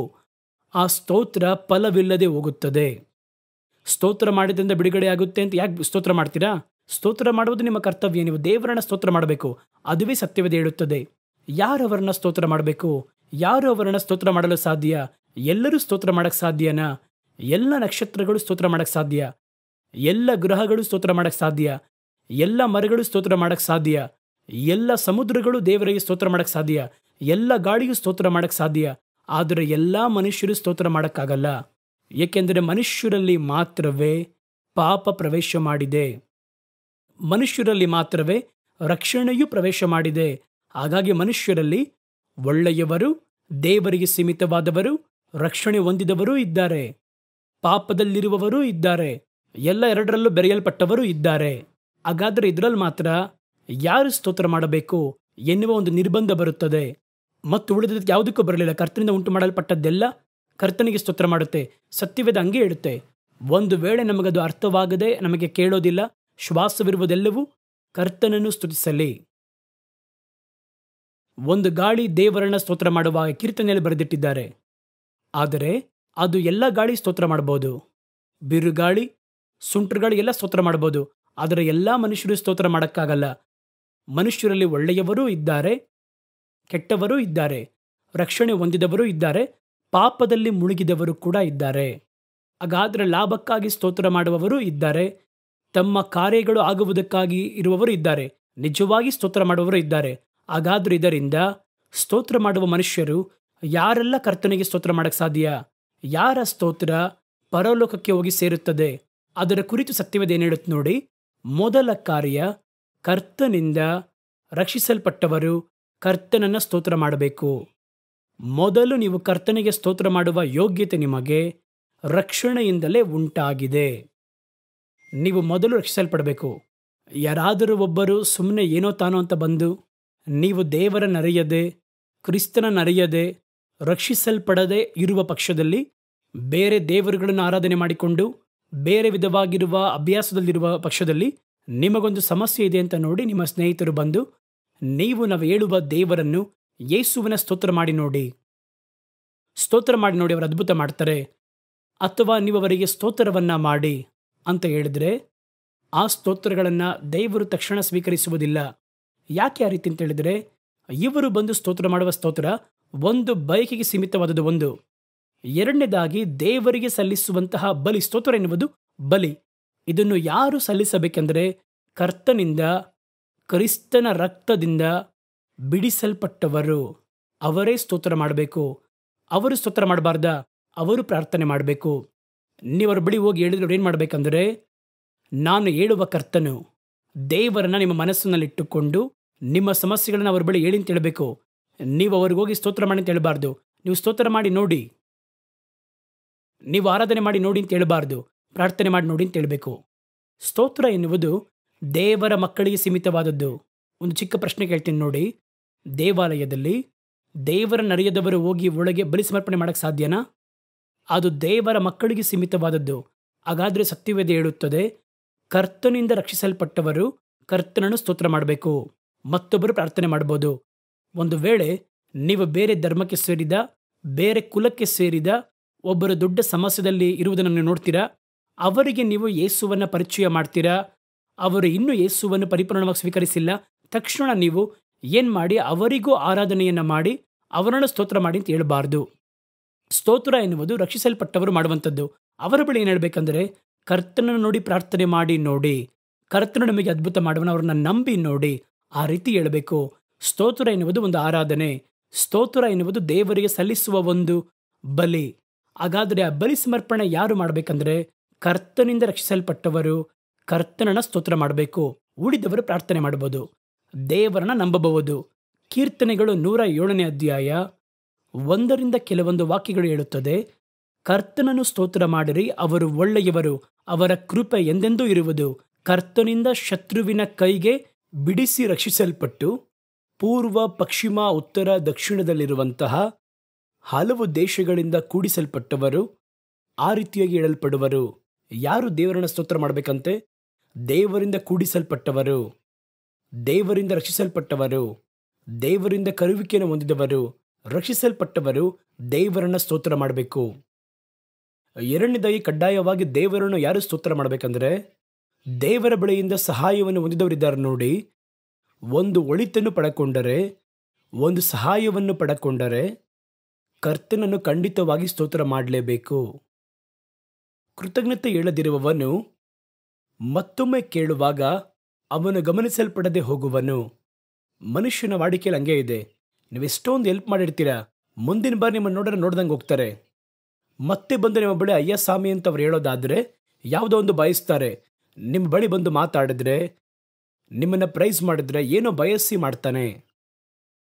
ಬಯಸಿದ್ದು ಸಿಕ್ಕಿದ ಕೂಡಲೇ ಇಣಿಕೆ ಕೂಡ ನೋಡೋದಿಲ್ಲ. ಸಹಾಯ ಹೊಂದಿದವರು ಕರ್ತನಿಗೆ ಸ್ತೋತ್ರ ಮಾಡಬೇಕು. ಅದು ಸಹಾಯದ ಮೇಲೆ ಸಹಾಯ ಹೊಂದುವುದಕ್ಕೆ, ನಿಮ್ಮನ್ನು ದಾರಿ ನಡೆಸುವುದಕ್ಕೆ ಸಾಕು. ಹಾಗಾದರೆ ಅವರು ದೇವರನ್ನು ಸ್ತೋತ್ರ ಮಾಡಬೇಕು. ಮೂರನೇದಾಗಿ ಯಾರು ದೇವರಿಗೆ ಸ್ತೋತ್ರ ಮಾಡಕ್ಕೆ ಸಾಧ್ಯ ಅಂದರೆ, ಒಳ್ಳೆಯ ಹೃದಯವನ್ನು ಹೊಂದಿರುವವರು, ಒಳ್ಳೆಯ ಹೃದಯವನ್ನು ಹೊಂದಿರುವವರು, ಕ್ರಮವಾಗಿರುವಂತಹ ವಾಡಿಕೆಯಲ್ಲಿರುವವರು, ಇವರೇ ದೇವರನ್ನ ಸ್ತೋತ್ರ ಮಾಡಕ್ಕೆ ಸಾಧ್ಯ. ಅದಕ್ಕಿಂತ ಮುಂಚಿತವಾಗಿ ನಿಮ್ಮ ಹೃದಯವನ್ನು ನೀವು ಸಿದ್ಧಪಡಿಸಿಕೊಳ್ಳಬೇಕು. ಕೀರ್ತನೆಗಳು 33ನೇ ಅಧ್ಯಾಯ 1ನೇ ವಾಕ್ಯ ಹೇಳುತ್ತದೆ, ನೀತಿವಂತರೇ ಕ್ರಿಸ್ತನಲ್ಲಿ ಸಂತೋಷಿಸಿರಿ. ಸ್ತೋತ್ರ ಮಾಡುವುದು ಒಳ್ಳೆಯವರಿಗೆ ಮಾತ್ರ ಸೀಮಿತ. ಒಳ್ಳೆಯವನಾಗಿದ್ದಾನೆ ನೋಡಿ, ಕರೆಕ್ಟಾಗಿ, ಕ್ರಮವಾಗಿ ಅವರು ದೇವರನ್ನು ಸ್ತೋತ್ರ ಮಾಡುವುದಕ್ಕೆ ಯೋಗ್ಯನು ಎಂದು ಸತ್ಯವೇದ ಬಯಸುತ್ತದೆ. ಮುಂದಿನ ಕಾರ್ಯವನ್ನು ನೋಡಿ, ಬಹಳ ಸಮಯ ಇಲ್ಲ ನಮಗೆ, ವೇಗವಾಗಿ ಹೇಳಿ ಹಾದು ಹೋಗುವುದು ಇಷ್ಟಪಡ್ತೀನಿ. ಮುಂದೆ ಹೇಳುತ್ತದೆ, ಕರ್ತನ ಮನೆಯಲ್ಲಿ ವಾಸ ಮಾಡುವವರೇ ಅವರಿಗೆ ಸ್ತೋತ್ರ ಮಾಡಕ್ಕೆ ಸಾಧ್ಯ. ಕರ್ತನಿಗೆ ಸೇರಿ ವಾಸ ಮಾಡ್ತಾರೆ ನೋಡಿ, ಅವರು ಮಾಡುವ ಸ್ತೋತ್ರವನ್ನೇ ಪರಲೋಕ ಅಂಗೀಕರಿಸುತ್ತದೆ. ಕರ್ತನು ಹೇಳುತ್ತಾರೆ, ಲೋಕದ ಪರ್ಯಂತರ ಸದಾ ಸರ್ವ ದಿನಗಳಲ್ಲಿಯೂ ನಾನು ನಿನ್ನ ಸಂಗಡ ವಾಸ ಮಾಡುತ್ತೇನೆ. ನಾವು ಹೋಗಿ ಕರ್ತನ ಮನೆಯಲ್ಲಿ ವಾಸ ಮಾಡೋಕ್ಕಾಗಲ್ಲ, ಆದರೆ ನಮ್ಮ ಹೃದಯವಾಗಿರುವ ಮನೆಯಲ್ಲಿ ಕರ್ತನು ಬಂದು ವಾಸ ಮಾಡುತ್ತಾರೆ. ಅವರೇ ಕರ್ತನನ್ನು ಸ್ತೋತ್ರ ಮಾಡಕ್ಕೆ ಸಾಧ್ಯ. ಕೀರ್ತನೆಗಳು 84ನೇ ಅಧ್ಯಾಯ 4ನೇ ವಾಕ್ಯ ಹೇಳುತ್ತದೆ ನೋಡಿ, ನಿಮ್ಮ ಮನೆಯಲ್ಲಿ ವಾಸ ಮಾಡುವವರು ಭಾಗ್ಯವಂತರು, ಅವರು ಯಾವಾಗಲೂ ನಿಮಗೆ ಸ್ತೋತ್ರ ಮಾಡುವವರು. ಹಾಗಾದರೆ ಯಾರ್ಯಾರ ಸ್ತೋತ್ರ ಮಾಡಕ್ಕೆ ಸಾಧ್ಯ? ಒಳ್ಳೆಯ ಹೃದಯ ಇರುವವನಿಗೆ ಸ್ತೋತ್ರ ಮಾಡಕ್ಕೆ ಸಾಧ್ಯ. ಅವರೇ ಸ್ತೋತ್ರ ಮಾಡಬೇಕು. ಸಹಾಯ ಹೊಂದಿರುವವರು ಖಂಡಿತವಾಗಿ ಕರ್ತನಿಗೆ ಸ್ತೋತ್ರ ಮಾಡಬೇಕು. ಆಗ ಮಾತ್ರವೇ ಸಹಾಯದ ಮೇಲೆ ಸಹಾಯ ಹೊಂದಲು ಸಾಧ್ಯ. ಕರ್ತನ ರಕ್ತದಿಂದ ಬಿಡಿಸಲ್ಪಟ್ಟಂತಹ ದೇವರ ಮಕ್ಕಳೇ ಅವರಿಗೆ ಸ್ತೋತ್ರ ಮಾಡಬೇಕು. ಉಳಿದವರು ಪ್ರಾರ್ಥನೆ ಮಾಡ್ಬೋದು. ಆದರೆ ಅವರ ಸ್ತೋತ್ರ ನಿಜವಾಗಿಯೂ ಪರಲೋಕ ಸ್ವೀಕರಿಸಬೇಕೆಂದರೆ ನೀವು ಕರ್ತನಿಂದ ಬಿಡಿಸಲ್ಪಟ್ಟವರಾಗಿ ಇರಬೇಕು. ಸತ್ತವರು, ಮೌನದಲ್ಲಿರುವವರು ಅವರನ್ನು ಸ್ತೋತ್ರ ಮಾಡುವುದಿಲ್ಲ. ಕೆಲವರನ್ನು ನೋಡೋದಾದರೆ, ಅದೆಲ್ಲ ನನಗೆ ಪ್ರೈಸಿಂಗ್ ಎಲ್ಲ ಏನು ಇಷ್ಟ ಆಗಲ್ಲ, ದೇವರನ್ನು ಘನಪಡಿಸುವುದು, ಮಹಿಮೆ ಪಡಿಸುವುದು, ಸ್ತೋತ್ರ ಮಾಡುವುದು ನನಗೆ ಇಷ್ಟ ಆಗಲ್ಲ. ಚೆನ್ನಾಗಿ ಬೈಬಲ್ ಓದ್ತೇನೆ, ನನಗದು ಬಹಳ ಇಷ್ಟ, ಸಭೆ ಕೂಟಗಳಲ್ಲಿ ಭಾಗವಹಿಸುತ್ತೇನೆ, ಪ್ರಸಂಗ ಸಮಯದಲ್ಲಿ ಮಾತ್ರ ಭಾಗವಹಿಸಲು ಇಷ್ಟ ಅಂತ ಹೇಳ್ತಾರೆ. ಸ್ತೋತ್ರ ಮಾಡುವುದು ನನಗೆ ಇಷ್ಟ ಇಲ್ಲ ಅಂತ ಹೇಳ್ತಾರೆ. ಸ್ತೋತ್ರ ಮಾಡುವುದರಲ್ಲಿ ಆಸಕ್ತಿ ಇಲ್ಲ. ಮನೆಯಲ್ಲಿ ಕುಳಿತು ಸ್ತೋತ್ರ ಮಾಡಿದರೂ ಕೂಡ 1 ನಿಮಿಷ ಸ್ತೋತ್ರ ಮಾಡಿ ಪ್ರಾರ್ಥನೆ ಒಳಗೆ ಹೋಗ್ತೀನಿ. ಈ ಸ್ತೋತ್ರ ಮಾಡುವುದೇನುವುದು ವೇಸ್ಟಾಗಿ ಕಾಣಿಸುತ್ತೆ ಅಂತ ಕೆಲವರು ಹೇಳ್ತಾರೆ. ಅದರ ಗುರುತೇನು ಗೊತ್ತಾ? ಅವನು ಪಾಪದಲ್ಲಿ ಸತ್ತಿದ್ದಾನೆ. ಸತ್ತವನಿಂದ ಸ್ತೋತ್ರ ಮಾಡೋಕ್ಕಾಗಲ್ಲ. ಅವನ ಆತ್ಮ ಮೌನದಲ್ಲಿ ಇಳಿಯುವಂಥದ್ದಾಗಿದೆ. ಆದ್ದರಿಂದ ಸ್ತೋತ್ರ ಮಾಡೋಕ್ಕಾಗಲ್ಲ. ಕೀರ್ತನೆಗಳು 115:17 ಹೇಳುತ್ತದೆ, ಸತ್ತವರು ಮೌನದಲ್ಲಿ ಇಳಿಯುವವರು ಅನೇಕರು ಕರ್ತನನ್ನ ಸ್ತೋತ್ರ ಮಾಡುವುದಿಲ್ಲ. ಇದು ಗುರುತು. ಒಬ್ಬನು ದೇವರಿಗೆ ಸ್ತೋತ್ರ ಮಾಡಲಿಲ್ಲ, ಸ್ತೋತ್ರದಲ್ಲಿ ಅವನಿಗೆ ಇಷ್ಟ ಇಲ್ಲ, ಸ್ತೋತ್ರದಲ್ಲಿ ಅವನಿಗೆ ಸಂತೋಷ ಉಂಟಾಗಲಿಲ್ಲ ಅಂದರೆ ಅವನೊಳಗೊಳಗೆ ತನ್ನ ಹೃದಯದಲ್ಲಿ ಪಾಪದಲ್ಲಿ ಸತ್ತು ಹೋಗಿದ್ದಾನೆ ಎಂಬುದಾಗಿ ಅರ್ಥ. ಒಂದು ವೇಳೆ ನನಗೆ ಸ್ತೋತ್ರ ಮಾಡೋಕ್ಕಾಗ್ತಿಲ್ಲ, ಸ್ತೋತ್ರದಲ್ಲಿ ನನಗೆ ಗಮನ ಹರಿಸಕ್ಕಾಗ್ತಾ ಇಲ್ಲ ಎಂಬುದಾಗಿ ಹೇಳುವುದಾದರೆ ನನ್ನ ಹೃದಯದಲ್ಲಿ ಮರಣಕ್ಕೆ ಸೀಮಿತವಾದ ಮರಣ ವಾಸನೆ ಯಾವುದೋ ಒಂದು ಬಂದಿದೆ ಅಂತ ಅರ್ಥ. ಅಂಥವರೇ ದೇವರನ್ನು ಸ್ತೋತ್ರ ಮಾಡೋಕ್ಕಾಗಲ್ಲ ಎಂದು ಸತ್ಯವೇದ ಹೇಳುತ್ತದೆ. ಯಾವ ರೀತಿ ದೇವರಿಗೆ ಸ್ತೋತ್ರ ಮಾಡಬೇಕು? ಅದಕ್ಕೆ ಸತ್ಯವೇದದಲ್ಲಿ ಕೆಲವೊಂದು ಕಾರ್ಯ ಹೇಳ್ತಾರೆ ನೋಡಿ. ಕೀರ್ತನೆಗಳು 22:22 ದೇವರ ನಾಮವನ್ನು, ನಿಮ್ಮ ನಾಮವನ್ನು ನನ್ನ ಸಹೋದರರಿಗೆ ತಿಳಿಸಿ ಸಭೆಯ ಮಧ್ಯದಲ್ಲಿ ಸ್ತೋತ್ರ ಮಾಡುತ್ತೇನೆ. ನಾನು ಮೊದಲು ನನ್ನ ಸಹೋದರರಿಗೆ ನಿಮ್ಮ ಪ್ರೀತಿಯನ್ನು ಹೇಳುತ್ತೇನೆ, ನಿಮ್ಮ ಕುರಿತು ನಾನು ಹೇಳುತ್ತೇನೆ, ಆಗ ಸಭೆಗೆ ಬಂದು ಕರ್ತನನ್ನು ಸ್ತೋತ್ರ ಮಾಡ್ತೇನೆ. ಎಷ್ಟು ಮಂದಿ ನಾನು ಮಾಡ್ತೀವಿ ಯೋಚನೆ ಮಾಡಿ ನೋಡಿ. ನೇರವಾಗಿ ಮುಂಜಾನೆ ಎದ್ದು ಮುಖವನ್ನು ತೊಳೆದು ಪೌಡರ್ ಹಾಕಿ ಚರ್ಚಲ್ಲಿ ಸಭೆಯಲ್ಲಿ ನಿಂತು ಆರಾಧನೆ ಮಾಡ್ತೀವಿ. ಆ ವಾರದಲ್ಲಿ ಅಟ್ಲೀಸ್ಟ್ ಯಾರಿಗಾದರೂ ಕರ್ತನ ಬಗ್ಗೆ ನೀವು ಹೇಳಿದ್ದೀರಾ? ಸತ್ಯವೇದ ಹೇಳುತ್ತದೆ, ನಿಮ್ಮ ನಾಮವನ್ನು ನನ್ನ ಸಹೋದರರಿಗೆ, ನನ್ನ ಜನಗಳಿಗೆ, ದೇಶಕ್ಕೆ ಯಾರಾದರೂ ಒಬ್ಬರಿಗಾದರೂ ನೀವು ಹೇಳಿ ಅನಂತರ ಸಭೆಯಲ್ಲಿ ಬಂದು ಕರ್ತನನ್ನು ಸ್ತೋತ್ರ ಮಾಡಬೇಕು. ಅದನ್ನು ಒಂದು ನಿಯಮದಂತೆ ಹೇಳ್ತಾರೆ. ನಿಮ್ಮ ನಾಮವನ್ನು ನನ್ನ ಸಹೋದರರಿಗೆ ತಿಳಿಸಿ ಅದರ ನಂತರ ಸಭೆಯ ನಡುವೆ ಬಂದು ನಿಮಗೆ ಸ್ತೋತ್ರ ಮಾಡ್ತೇನೆ. ಅದುವೇ ಸರಿಯಾದ ಸ್ತೋತ್ರ ಎಂದು ಅವರು ಹೇಳ್ತಾರೆ. 2ನೇ ಕಾರ್ಯವನ್ನು ನೋಡಿ, ಅರಿಕೆಗಳನ್ನು ಮಾಡಿ. ಅರಿಕೆ ಅಂದರೆ ಒಂದು ಹಣದಲ್ಲಿ ನಿಲ್ಲಬಾರದು. ಸಮೀಪ ಕಾಲದಲ್ಲಿ ಕರ್ತನ ಮಕ್ಕಳ ಮನೋಭಾವನೆ, ಲೋಕದಲ್ಲಿರುವಂತಹ ಮನೋಭಾವನೆ ಹಣದಿಂದ ಏನು ಬೇಕಾದ್ರೂ ಸಾಧಿಸಬಹುದು ಎಂಬುದಾಗಿ ಭಾವಿಸುವುದೇ. ಒಂದು ಆಫೀಸರ್ ಸೈನ್ ಹಾಕ್ಲಿಲ್ವಾ, ಸರಿ ಅವರಿಗೆ ಹಣವನ್ನು ಕೊಟ್ಟರೆ ಸೈನ್ ಹಾಕ್ತಾರೆ. ಒಂದು ಕಾರ್ಯ ನಮಗೆ ನಡೀಲಿಲ್ವಾ, ಕಾಸು ಕೊಟ್ಟರೆ ನಮಗೆ ಸೈನ್ ಹಾಕ್ತಾರೆ, ಆ ಕಾರ್ಯ ನಡೆಯುತ್ತದೆ ಎನ್ನುವ ಮನೋಭಾವನೆ ನಮ್ಮೊಳಗೆ ಲೋಕದಲ್ಲಿ ಸಾಮಾನ್ಯವಾದ ಮನೋಭಾವನೆಯಂತೆ ಸಮೀಪ ಕಾಲದಲ್ಲಿ ನಮಗೆ ಕಳಿಸಲ್ಪಟ್ಟಿದೆ. ಹಣದಿಂದ ಸಾಧಿಸಬಹುದು. ಇದೇ ಭಾವನೆ ಕರ್ತನ ಬಳಿಯಲ್ಲಿ ಹೋಗುತ್ತದೆ. ಒಂದು ತಪ್ಪು ಮಾಡಿ ಕಾಣಿಕೆಯನ್ನು ಹಾಕ್ತೀವಿ, ಹಣವನ್ನು ಹಾಕ್ತೀವಿ. ಅರಿಕೆ ಎನ್ನುವುದು ಬರೀ ಹಣ, ಕಾಸು ಅದ್ರ ಬಗ್ಗೆ ಸೂಚನೆ ಮಾಡ್ತಿಲ್ಲ. ಕರ್ತನ ಬಳಿ ಏನೆಲ್ಲ ಅರಿಕೆ ಮಾಡುತ್ತೀರೋ ಯೋಚನೆ ಮಾಡಿ ನೋಡಿ. ದೇವರೇ, ನಾನು ನಿಮ್ಮ ಮಾತನ್ನು ಒಂದು ವಾರದಲ್ಲಿ ಒಬ್ಬರಿಗಾದರೂ ಹೇಳುತ್ತೇನೆ, ಅರಿಕೆ ಮಾಡಿರ್ತೀರಾ? ಒಂದು ತಿಂಗಳಲ್ಲಿ ಇಷ್ಟು ಗಂಟೆಗಳ ಕಾಲ ನಿಮ್ಮ ಪಾದದಲ್ಲಿ ನಾನು ಪ್ರಾರ್ಥನೆ ಮಾಡಿರ್ತೇನೆ, ಒಂದು ಅರಿಕೆ ಮಾಡಿರ್ತೀರಾ? ಒಂದು ಪರಿಸ್ಥಿತಿ ಎದುರಾದಾಗ ಏನೇನೋ ಹೇಳಿ ನೀವು ಅರಿಕೆ ಮಾಡಿ ಇರ್ತೀರಾ? ಆ ಅರಿಕೆಗಳನ್ನು ನೆನಪು ಮಾಡಿಕೊಂಡು ಅರಿಕೆಗಳನ್ನು ನೆರವೇರಿಸಿ ಅದರ ನಂತರ ನೀವು ದೇವರಿಗೆ ಸ್ತೋತ್ರ ಮಾಡಬೇಕು. ಅರಿಕೆ ಎನ್ನುವುದು ಬರೀ ಕಾಣಿಕೆ ಕೊಡುವುದಲ್ಲ. ಕೆಲವರು ಹೇಳ್ತಾರೆ, ದೇವರೇ ನನ್ನ ಗುಣಪಡಿಸಿದರೆ ₹500 ತಂದು ಕಾಣಿಕೆಯ ಪೆಟ್ಟಿಗೆಯಲ್ಲಿ ಈ ವಾರ ಹಾಕ್ತೀನಿ ಅಂತ ಹೇಳ್ತಾರೆ. ನಿಮ್ಮ ₹500 ಪರಲೋಕದಲ್ಲಿ ಹೋಗುತ್ತಾ? ನಿಮ್ಮ ₹500 ಅಮೆರಿಕದಲ್ಲೇ ಹೋಗಲ್ಲಲ್ವಾ? ಕರ್ತನು ಬಂದು ಹಣವನ್ನು ನೋಡಿ ಯಾಮಾರುವವರಲ್ಲ. ನಾವು ಮಾಡುವ ತಪ್ಪನ್ನು ಮಾಡಿ ಪ್ರಾಯಶ್ಚಿತ್ತವಾಗಿ ಹಣವನ್ನು ತಂದಾಕಿದ್ರೆ ಸರಿಯಾಗಲ್ಲ ಅದು. ಕರ್ತನು ಹೇಳುವ ಅರಿಕೆ ಎನ್ನುವುದು ಅದು ಕಾಸಲ್ಲ. ನಿಮ್ಮ ಜೀವನದಲ್ಲಿ ಹಲವು ಅರಿಕೆಗಳನ್ನು ಮಾಡಿರ್ತೀರಾ. ಅರಿಕೆಗಳನ್ನು ಮಾಡಿ ಕರ್ತನಿಗೆ ಸ್ತೋತ್ರ ಮಾಡಿ. ಕೀರ್ತನೆಗಳು 22:25 ಹೇಳುತ್ತದೆ, ಮಹಾಸಭೆಯಲ್ಲಿ ನಿಮಗೆ ಸ್ತೋತ್ರ ಮಾಡುತ್ತೇನೆ, ಅವರಿಗೆ ಭಯಪಡುವವರ ಮುಂದೆ ನನ್ನ ಅರಿಕೆಗಳನ್ನು ಮಾಡುತ್ತೇನೆ. ಕೀರ್ತನೆಗಳು 96:8 ಹೇಳುತ್ತದೆ, ದೇವರಿಗೆ ಅವರ ನಾಮಕ್ಕೆ ತಕ್ಕ ಮಹಿಮೆಯನ್ನು ಸಲ್ಲಿಸಿ ಕಾಣಿಕೆಗಳನ್ನು ತಂದು ಅವರ ಪ್ರಕಾರಗಳಲ್ಲಿ ಪ್ರವೇಶ ಮಾಡಿರಿ. ಹಾಗಾದರೆ ಕಾಣಿಕೆಯನ್ನು ಸಲ್ಲಿಸುತ್ತಾರೆ, ಅರಿಕೆಗಳನ್ನು ಮಾಡುತ್ತಾರೆ. ಮುಂದಿನ ಕಾರ್ಯವನ್ನು ನೋಡಿ, ದೇವರನ್ನ ಹೇಗೆ ಸ್ತೋತ್ರ ಮಾಡಬೇಕು? ದೇವರ ನಾಮವನ್ನು ಪ್ರಸ್ತಾಪ ಮಾಡಿ ಸ್ತೋತ್ರ ಮಾಡ್ರಿ. ಬರೀ ಸ್ತೋತ್ರ ಸ್ತೋತ್ರ ಸ್ತೋತ್ರ ಎನ್ನುವ ಪದದಲ್ಲಿ ನೀವು ದೇವರಿಗೆ ಸ್ತೋತ್ರ ಮಾಡಿದ್ರಿ ಅಂತ ಅಂದ್ಕೊಂಡ್ರೆ ಅದು ತಪ್ಪು. ಆ ಸ್ತೋತ್ರದಲ್ಲಿ ಒಂದು ಅರ್ಥವಿರಬೇಕು. ಕೆಲವು ಕಡೆ ನೋಡಿದ್ದೇನೆ, ಅದು ಒಂದು ಮಂತ್ರ ಹೇಳಿದಂತೆ ಸ್ತೋತ್ರ ಸ್ತೋತ್ರ ಸ್ತೋತ್ರ ಸ್ತೋತ್ರ ಅಂತ ಹೇಳ್ತಾನೆ ಇರ್ತಾರೆ. ಏನು ಸ್ತೋತ್ರ? ಯಾತಕ್ಕಾಗಿ ಸ್ತೋತ್ರ? ಯಾರಿಗೆ ಸ್ತೋತ್ರ? ಯಾಕೆ? ಹಾಗಾದರೆ ಅದು ಅರ್ಥವುಳ್ಳದಾಗಿರಬೇಕು. ಹಾಗಾದರೆ ಕರ್ತನ ನಾಮವನ್ನು ಪ್ರಸ್ತಾಪ ಮಾಡಿ ಅವರಿಗೆ ಸ್ತೋತ್ರ ಮಾಡಬೇಕು. ಕೀರ್ತನೆಗಳು 45:17 ಹೇಳುತ್ತದೆ, ನಿಮ್ಮ ನಾಮವನ್ನು ಎಲ್ಲ ತಲೆಮಾರುಗಳಲ್ಲಿಯೂ ಪ್ರಸ್ತಾಪ ಮಾಡುತ್ತೇನೆ. ಇದರ ನಿಮಿತ್ತವಾಗಿ ಜನಗಳು ನಿಮ್ಮನ್ನು ಯಾವಾಗಲೂ ಸರ್ವದಿನಗಳಲ್ಲಿಯೂ ಸ್ತೋತ್ರ ಮಾಡುತ್ತಾರೆ. ಹಾಗಾದರೆ ಕರ್ತನ ಪ್ರಸ್ತಾಪವನ್ನ ಹೇಳಿ ಕರ್ತನಿಗೆ ಸ್ತೋತ್ರ ಮಾಡಬೇಕು. ಹಾಗಾದರೆ ಇಂಥ ಸ್ತೋತ್ರಗಳಲ್ಲಿಯೇ ಕರ್ತನು ಪ್ರಿಯರಾಗಿದ್ದಾರೆ. ಹಾಗಾದರೆ ಸ್ತೋತ್ರ ಎನ್ನುವುದು ಎಲ್ಲರೂ ಮಾಡೋಕ್ಕಾಗಲ್ಲ. ನೀವೆಲ್ಲ ಅಂದುಕೊಳ್ಳುವ ಹಾಗೆ ಒಂದೆರಡು ಹಾಡಾಡಿ, ಸ್ವಲ್ಪ ಹೊತ್ತು ಕೈತಟ್ಟಿ, ಸ್ವಲ್ಪ ಹೊತ್ತು ದೇವರನ್ನ ಸ್ತೋತ್ರ ಮಾಡಿ ಪುಸ್ತಕ ಎಲ್ಲ ಹಾಕಿದ್ದಾರೆ ಇವಾಗ. ಆ ಪುಸ್ತಕವನ್ನು ಇಟ್ಕೊಂಡು ನಾನು ತಪ್ಪಾಗಿ ಹೇಳ್ತಾ ಇಲ್ಲ. ಹೊಸ ವಿಶ್ವಾಸಿಗಳಿಗೆ ಒಂದು ವೇಳೆ ದಾರಿ ತೋರಿಸ್ಬೋದು. ಆದರೆ ನೀವು 1000 ಸ್ತೋತ್ರ ಬಲಿ, 10,000 ಸ್ತೋತ್ರ ಬಲಿ ಅಂತಿಟ್ಟು ಓದಿ ಓದಿ ಓದಿ ಸ್ತೋತ್ರ ಮಾಡಿ ಅದರಲ್ಲಿಯೇ ಕಾಲವನ್ನು ಕಳೆಯುತ್ತಿದ್ದರೆ ಅದು ಸರಿಯಾದದ್ದಲ್ಲ. ಕರ್ತನಿಗೆ ಮಾಡುವ ಯಾವುದು ನಿಮ್ಮ ಮನದಿಂದ ಬರಬೇಕು, ಮನಪೂರ್ವಕವಾಗಿ ಬರಬೇಕು. ಮೊದಲು ನಾವು ಆರಂಭ ಕ್ರೈಸ್ತರಿಗೆ ಯಾವ ರೀತಿ ಸ್ತೋತ್ರ ಮಾಡಬೇಕು ಅಂತ ಗೊತ್ತಿಲ್ಲ. ಆದ್ದರಿಂದ ಬರೆದಿಟ್ಟು ಸ್ತೋತ್ರ ಮಾಡಿದ್ರು.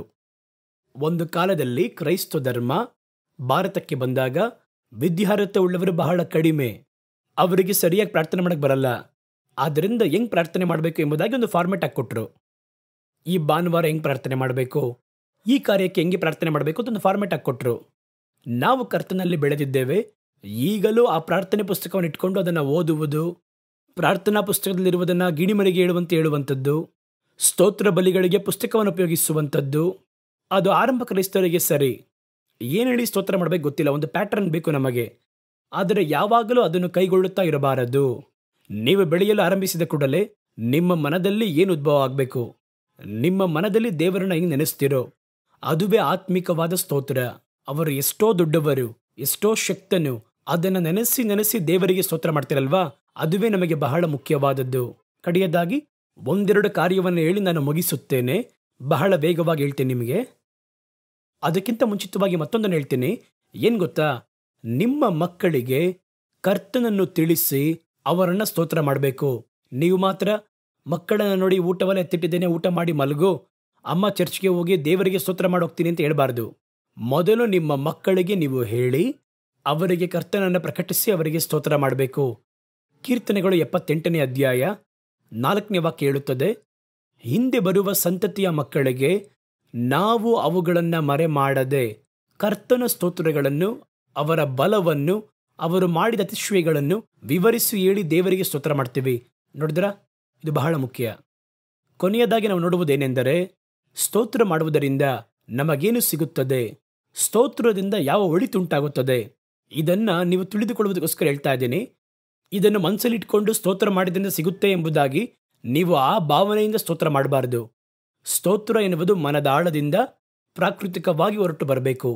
ಕರ್ತನಿಗೂ ನಿಮಗೂ ಮಧ್ಯದಲ್ಲಿ ಸಂಪರ್ಕ ಸರಿಯಾಗಿದ್ದರೆ, ಮನುಷ್ಯರೊಂದಿಗೆ ನಿಮ್ಮ ಸಂಪರ್ಕ ಸರಿಯಾಗಿದ್ದರೆ, ಸ್ತೋತ್ರ ಎನ್ನುವುದು ನಿಮಗೆ ದೊಡ್ಡ ಕಾರ್ಯವಾಗಿರಲ್ಲ, ಪ್ರಾಕೃತಿಕವಾಗಿ ನಿಮ್ಮ ಮನದಿಂದ ಹೊರಟು ಬರುತ್ತಾ ಇರುತ್ತದೆ.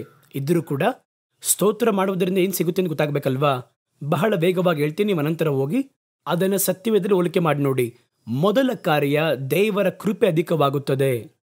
1 ಕೊರಿಂಥದವರೆಗೆ 4ನೇ ಅಧ್ಯಾಯ 15ನೇ ವಾಕ್ಯ, 1 ಕೊರಿಂಥದವರೆಗೆ 9ನೇ ಅಧ್ಯಾಯ 12ನೇ ವಾಕ್ಯ. ಅದೇನು ಹೇಳುತ್ತದೆ ಎಂದರೆ, ಸ್ತೋತ್ರ ಮಾಡುವುದರಿಂದ ದೇವರ ಕೃಪೆ ಹೆಚ್ಚುತ್ತದೆ. ನೋಡಿ, 1 ಕೊರಿಂಥದವರೆಗೆ 4ನೇ ಅಧ್ಯಾಯ 15ನೇ ವಾಕ್ಯ. ಅದರಲ್ಲಿ ಏನು ಬರೆಯಲ್ಪಟ್ಟಿದೆ ಅಂದರೆ, ದೇವರ ಮಹಿಮೆ ಪ್ರಕಟವಾಗುವುದಕ್ಕೆ ಕೃಪೆಯಾದದ್ದು ಅನೇಕರ ಸ್ತೋತ್ರಗಳಿಂದ ಅಧಿಕವಾಗುವಂತೆ ಇವೆಲ್ಲವೂ ನಿಮ್ಮ ನಿಮಿತ್ತ ಉಂಟಾಗಿದೆ. ಇದರಲ್ಲಿ ಒಂದು ರಹಸ್ಯವನ್ನು ಹೇಳ್ತಾರೆ, ಅದನ್ನು ಮಾತ್ರ ಹೇಳುತ್ತೇನೆ, ಗಮನಿಸಿ.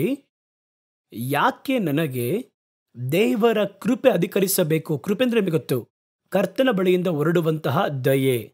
ಕರ್ತನ ಕೃಪೆ ನನಗೆ ಅಧಿಕರಿಸಬೇಕು ಎಂದು ಹೇಳುವುದಾದರೆ ಈ ವಾಕ್ಯವನ್ನು ಚೆನ್ನಾಗಿ ಓದಿ ನೋಡಿ, ಅದರ ಅರ್ಥ ನಿಮಗೆ ಗೊತ್ತಾಗುತ್ತದೆ. ನಿಮ್ಮ ನಿಮಿತ್ತ ಜನಗಳು ಕರ್ತನಿಗೆ ಸ್ತೋತ್ರ ಮಾಡಬೇಕು. ನಿಮ್ಮ ನಿಮಿತ್ತ ಕರ್ತನನ್ನು ಸ್ತೋತ್ರ ಮಾಡಬೇಕು.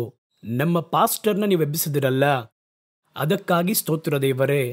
ಇಂಥ ಒಂದು ಒಳ್ಳೆಯ ಸೇವಕರನ್ನ ನಮ್ಮ ದೇಶದಲ್ಲಿ ಎಬ್ಬಿಸಿದಿರಲ್ಲ, ಅದಕ್ಕಾಗಿ ಸ್ತೋತ್ರ ಎಂದು ನಿಮ್ಮ ನಿಮಿತ್ತ ಏರಳವಾಗಿರುವ ಜನಗಳು ದೇವರಿಗೆ ಸ್ತೋತ್ರ ಮಾಡಿದರೆ ಆ ಸ್ತೋತ್ರ ನಿಮ್ಮ ಮೇಲೆ ಕೃಪೆಯಾಗಿ ಇಳಿಯುವುದು.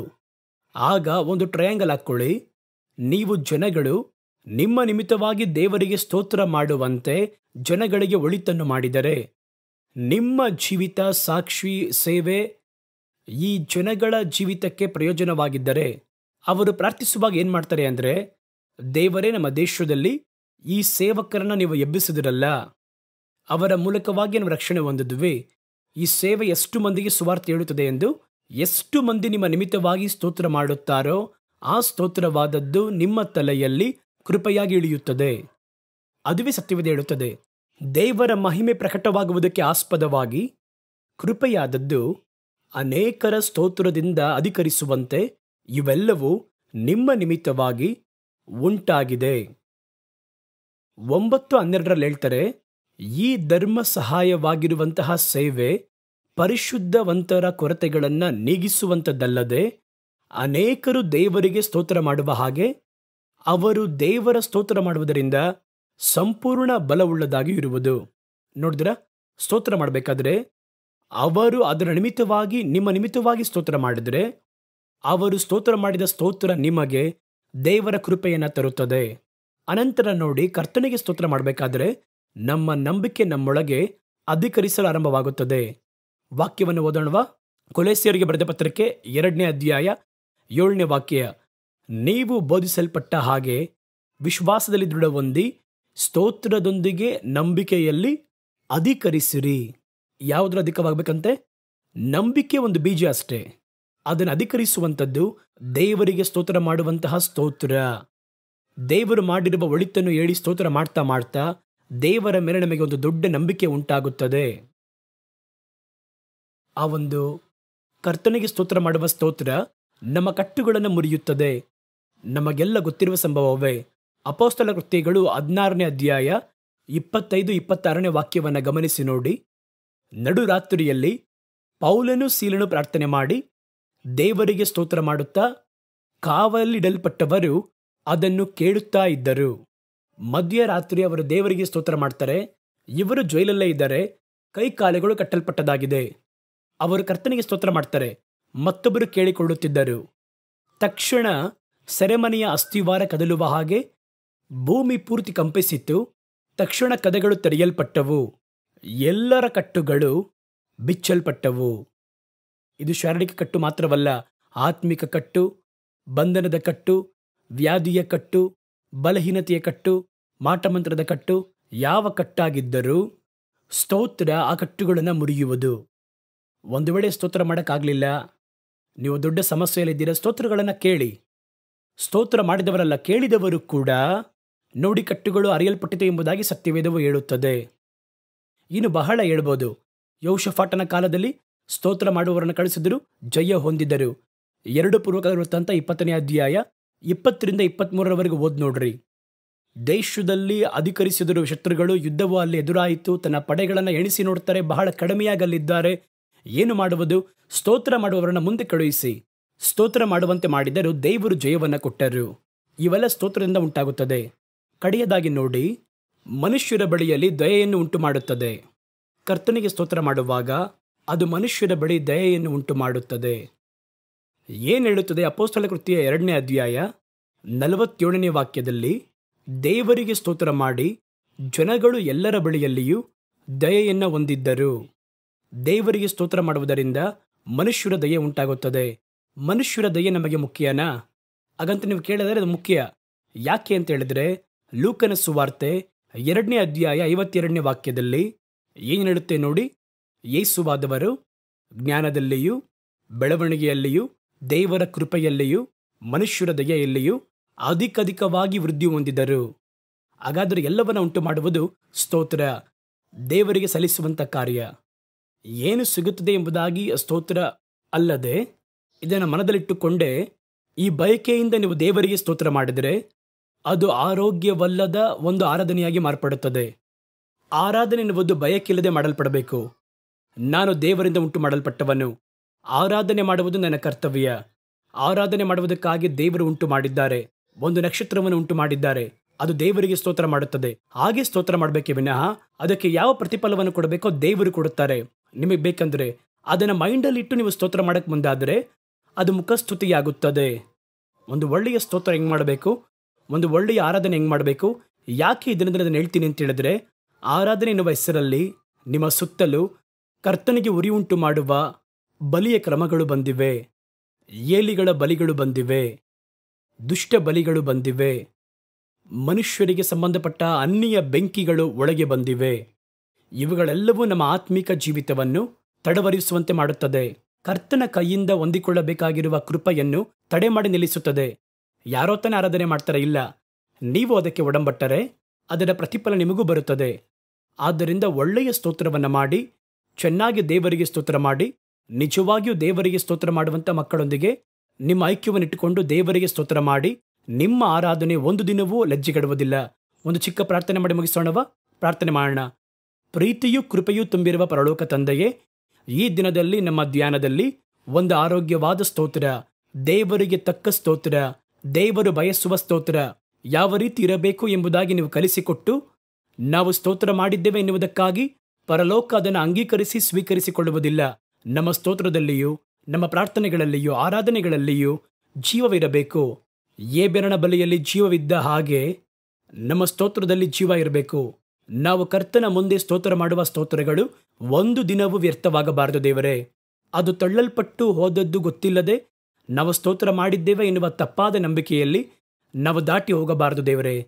ಕರ್ತನ ಕರದಲ್ಲಿ ಈ ಮಾತನ್ನು ಕೇಳಿದ ಪ್ರತಿಯೊಬ್ಬರನ್ನು ಒಪ್ಪಿಸಿಕೊಡುತ್ತೇನೆ. ಜ್ಞಾನವುಳ್ಳ ಸ್ತೋತ್ರ ಮಾಡುವ ಹಾಗೆ ಸ್ತೋತ್ರದ ಆತ್ಮನು ಅವರನ್ನು ತುಂಬಿಸಲಿ. ಮನಪೂರ್ವಕವಾಗಿ ಅವರು ಸ್ತೋತ್ರ ಮಾಡುವ ಹಾಗೆ ಅವರ ಹೃದಯಗಳನ್ನು ಆಕ್ರಮಿಸಿಕೊಳ್ಳಲಿ. ಸ್ತೋತ್ರ ಮಾಡಲು ಕಲಿಸಿಕೊಡಲಿ. ನಾವು ಆತ್ಮದೊಂದಿಗೂ ಜೀವದೊಂದಿಗೂ ದೇವರನ್ನು ಸ್ತೋತ್ರ ಮಾಡುವುದಕ್ಕೆ ದೇವರು ನಮಗೆ ಅನುಗ್ರಹಿಸಲಿ. ಪ್ರತಿಯೊಬ್ಬೊಬ್ಬರನ್ನು ಹೆಸರೆಸರಾಗಿ ಆಶೀರ್ವದಿಸಿ ಪ್ರಾರ್ಥನೆ ಮಾಡುತ್ತೇನೆ. ಪ್ರತಿಯೊಬ್ಬರ ಕುಟುಂಬವನ್ನು ದೇವರ ಹಸ್ತಗಳಲ್ಲಿ ಒಪ್ಪಿಸಿಕೊಡುತ್ತೇನೆ. ಮುಂದಿನ ವಾರ ಇವರನ್ನು ಭೇಟಿ ಮಾಡುವವರೆಗೂ ಯಾವ ವಿಧವಾಗಿರುವ ಕೆಡುಕು, ಅಸಂಭಾವಿತಗಳು, ನಷ್ಟಗಳು ಇವರ ಜೀವನದಲ್ಲಿ ಬಾರದ ರೀತಿಯಲ್ಲಿ ಕರ್ತನ ಬಲದ ಹಸ್ತ ಅವರನ್ನು ಕಾಪಾಡಿಕೊಳ್ಳಬೇಕೆಂದು ಕರ್ತನ ಹಸ್ತವನ್ನು ಮುಟ್ಟಿ ನಾನು ಪ್ರಾರ್ಥನೆ ಮಾಡುತ್ತೇನೆ. ಎಲ್ಲ ಸ್ತೋತ್ರಗಳನ್ನು ದೇವರಿಗೆ ಸಮರ್ಪಿಸುತ್ತೇನೆ. ಯೇಸುವಿನ ನಾಮದಲ್ಲಿ ನನ್ನ ಪ್ರಾರ್ಥನೆಗಳನ್ನು ಕೇಳಿರಿ ತಂದೆಯೇ, ಆಮೇನ್. ನಿಜವಾಗಿ ಈ ಪ್ರಸಂಗ ಪೀಠ ಕಾರ್ಯಕ್ರಮದಲ್ಲಿ ದೇವರು ಸ್ಪಷ್ಟವಾಗಿ ಮಾತಾಡಿರ್ತಾರೆ. ಕರ್ತನು ಮಾತಾಡಿರುವುದನ್ನು ನಿಮ್ಮ ಮನದಲ್ಲಿಟ್ಟುಕೊಂಡು ನೀವು ಕರ್ತನಿಗೆ ಯಾವುದನ್ನು ಮಾಡಿದ್ರು ಅದು ಆತ್ಮಿಕ ಕಾರ್ಯದಲ್ಲಿ ಪ್ರಯೋಜನ ಉಂಟು ಮಾಡುವ ರೀತಿ ಮಾಡಬೇಕು. ಸುಮ್ಮನೆ ಕರ್ತವ್ಯಕ್ಕೆ ಸ್ತೋತ್ರ ಮಾಡಿದ್ವಿ, ಕರ್ತವ್ಯಕ್ಕೆ ಸೇವೆ ಮಾಡಿದ್ವಿ, ಕರ್ತವ್ಯಕ್ಕೆ ಪ್ರಾರ್ಥನೆ ಮಾಡಿದ್ವಿ ಎಂದಲ್ಲದೆ ಎಲ್ಲವೂ ಅರ್ಥವುಳ್ಳದಾಗಿರಬೇಕು. ಅರ್ಥವುಳ್ಳದಾಗಿ ಮಾರ್ಪಡಿಸುವ ದೇವರು ನಿಮ್ಮ ಸ್ತೋತ್ರಗಳನ್ನು, ಪ್ರಾರ್ಥನೆಗಳನ್ನು ಯಾಕೆ ನಿಮ್ಮ ಒಟ್ಟಾರೆ ಜೀವಿತವನ್ನು ಅರ್ಥವುಳ್ಳದಾಗಿ ಮಾರ್ಪಡಿಸಲಿ. ಆಮೇನ್.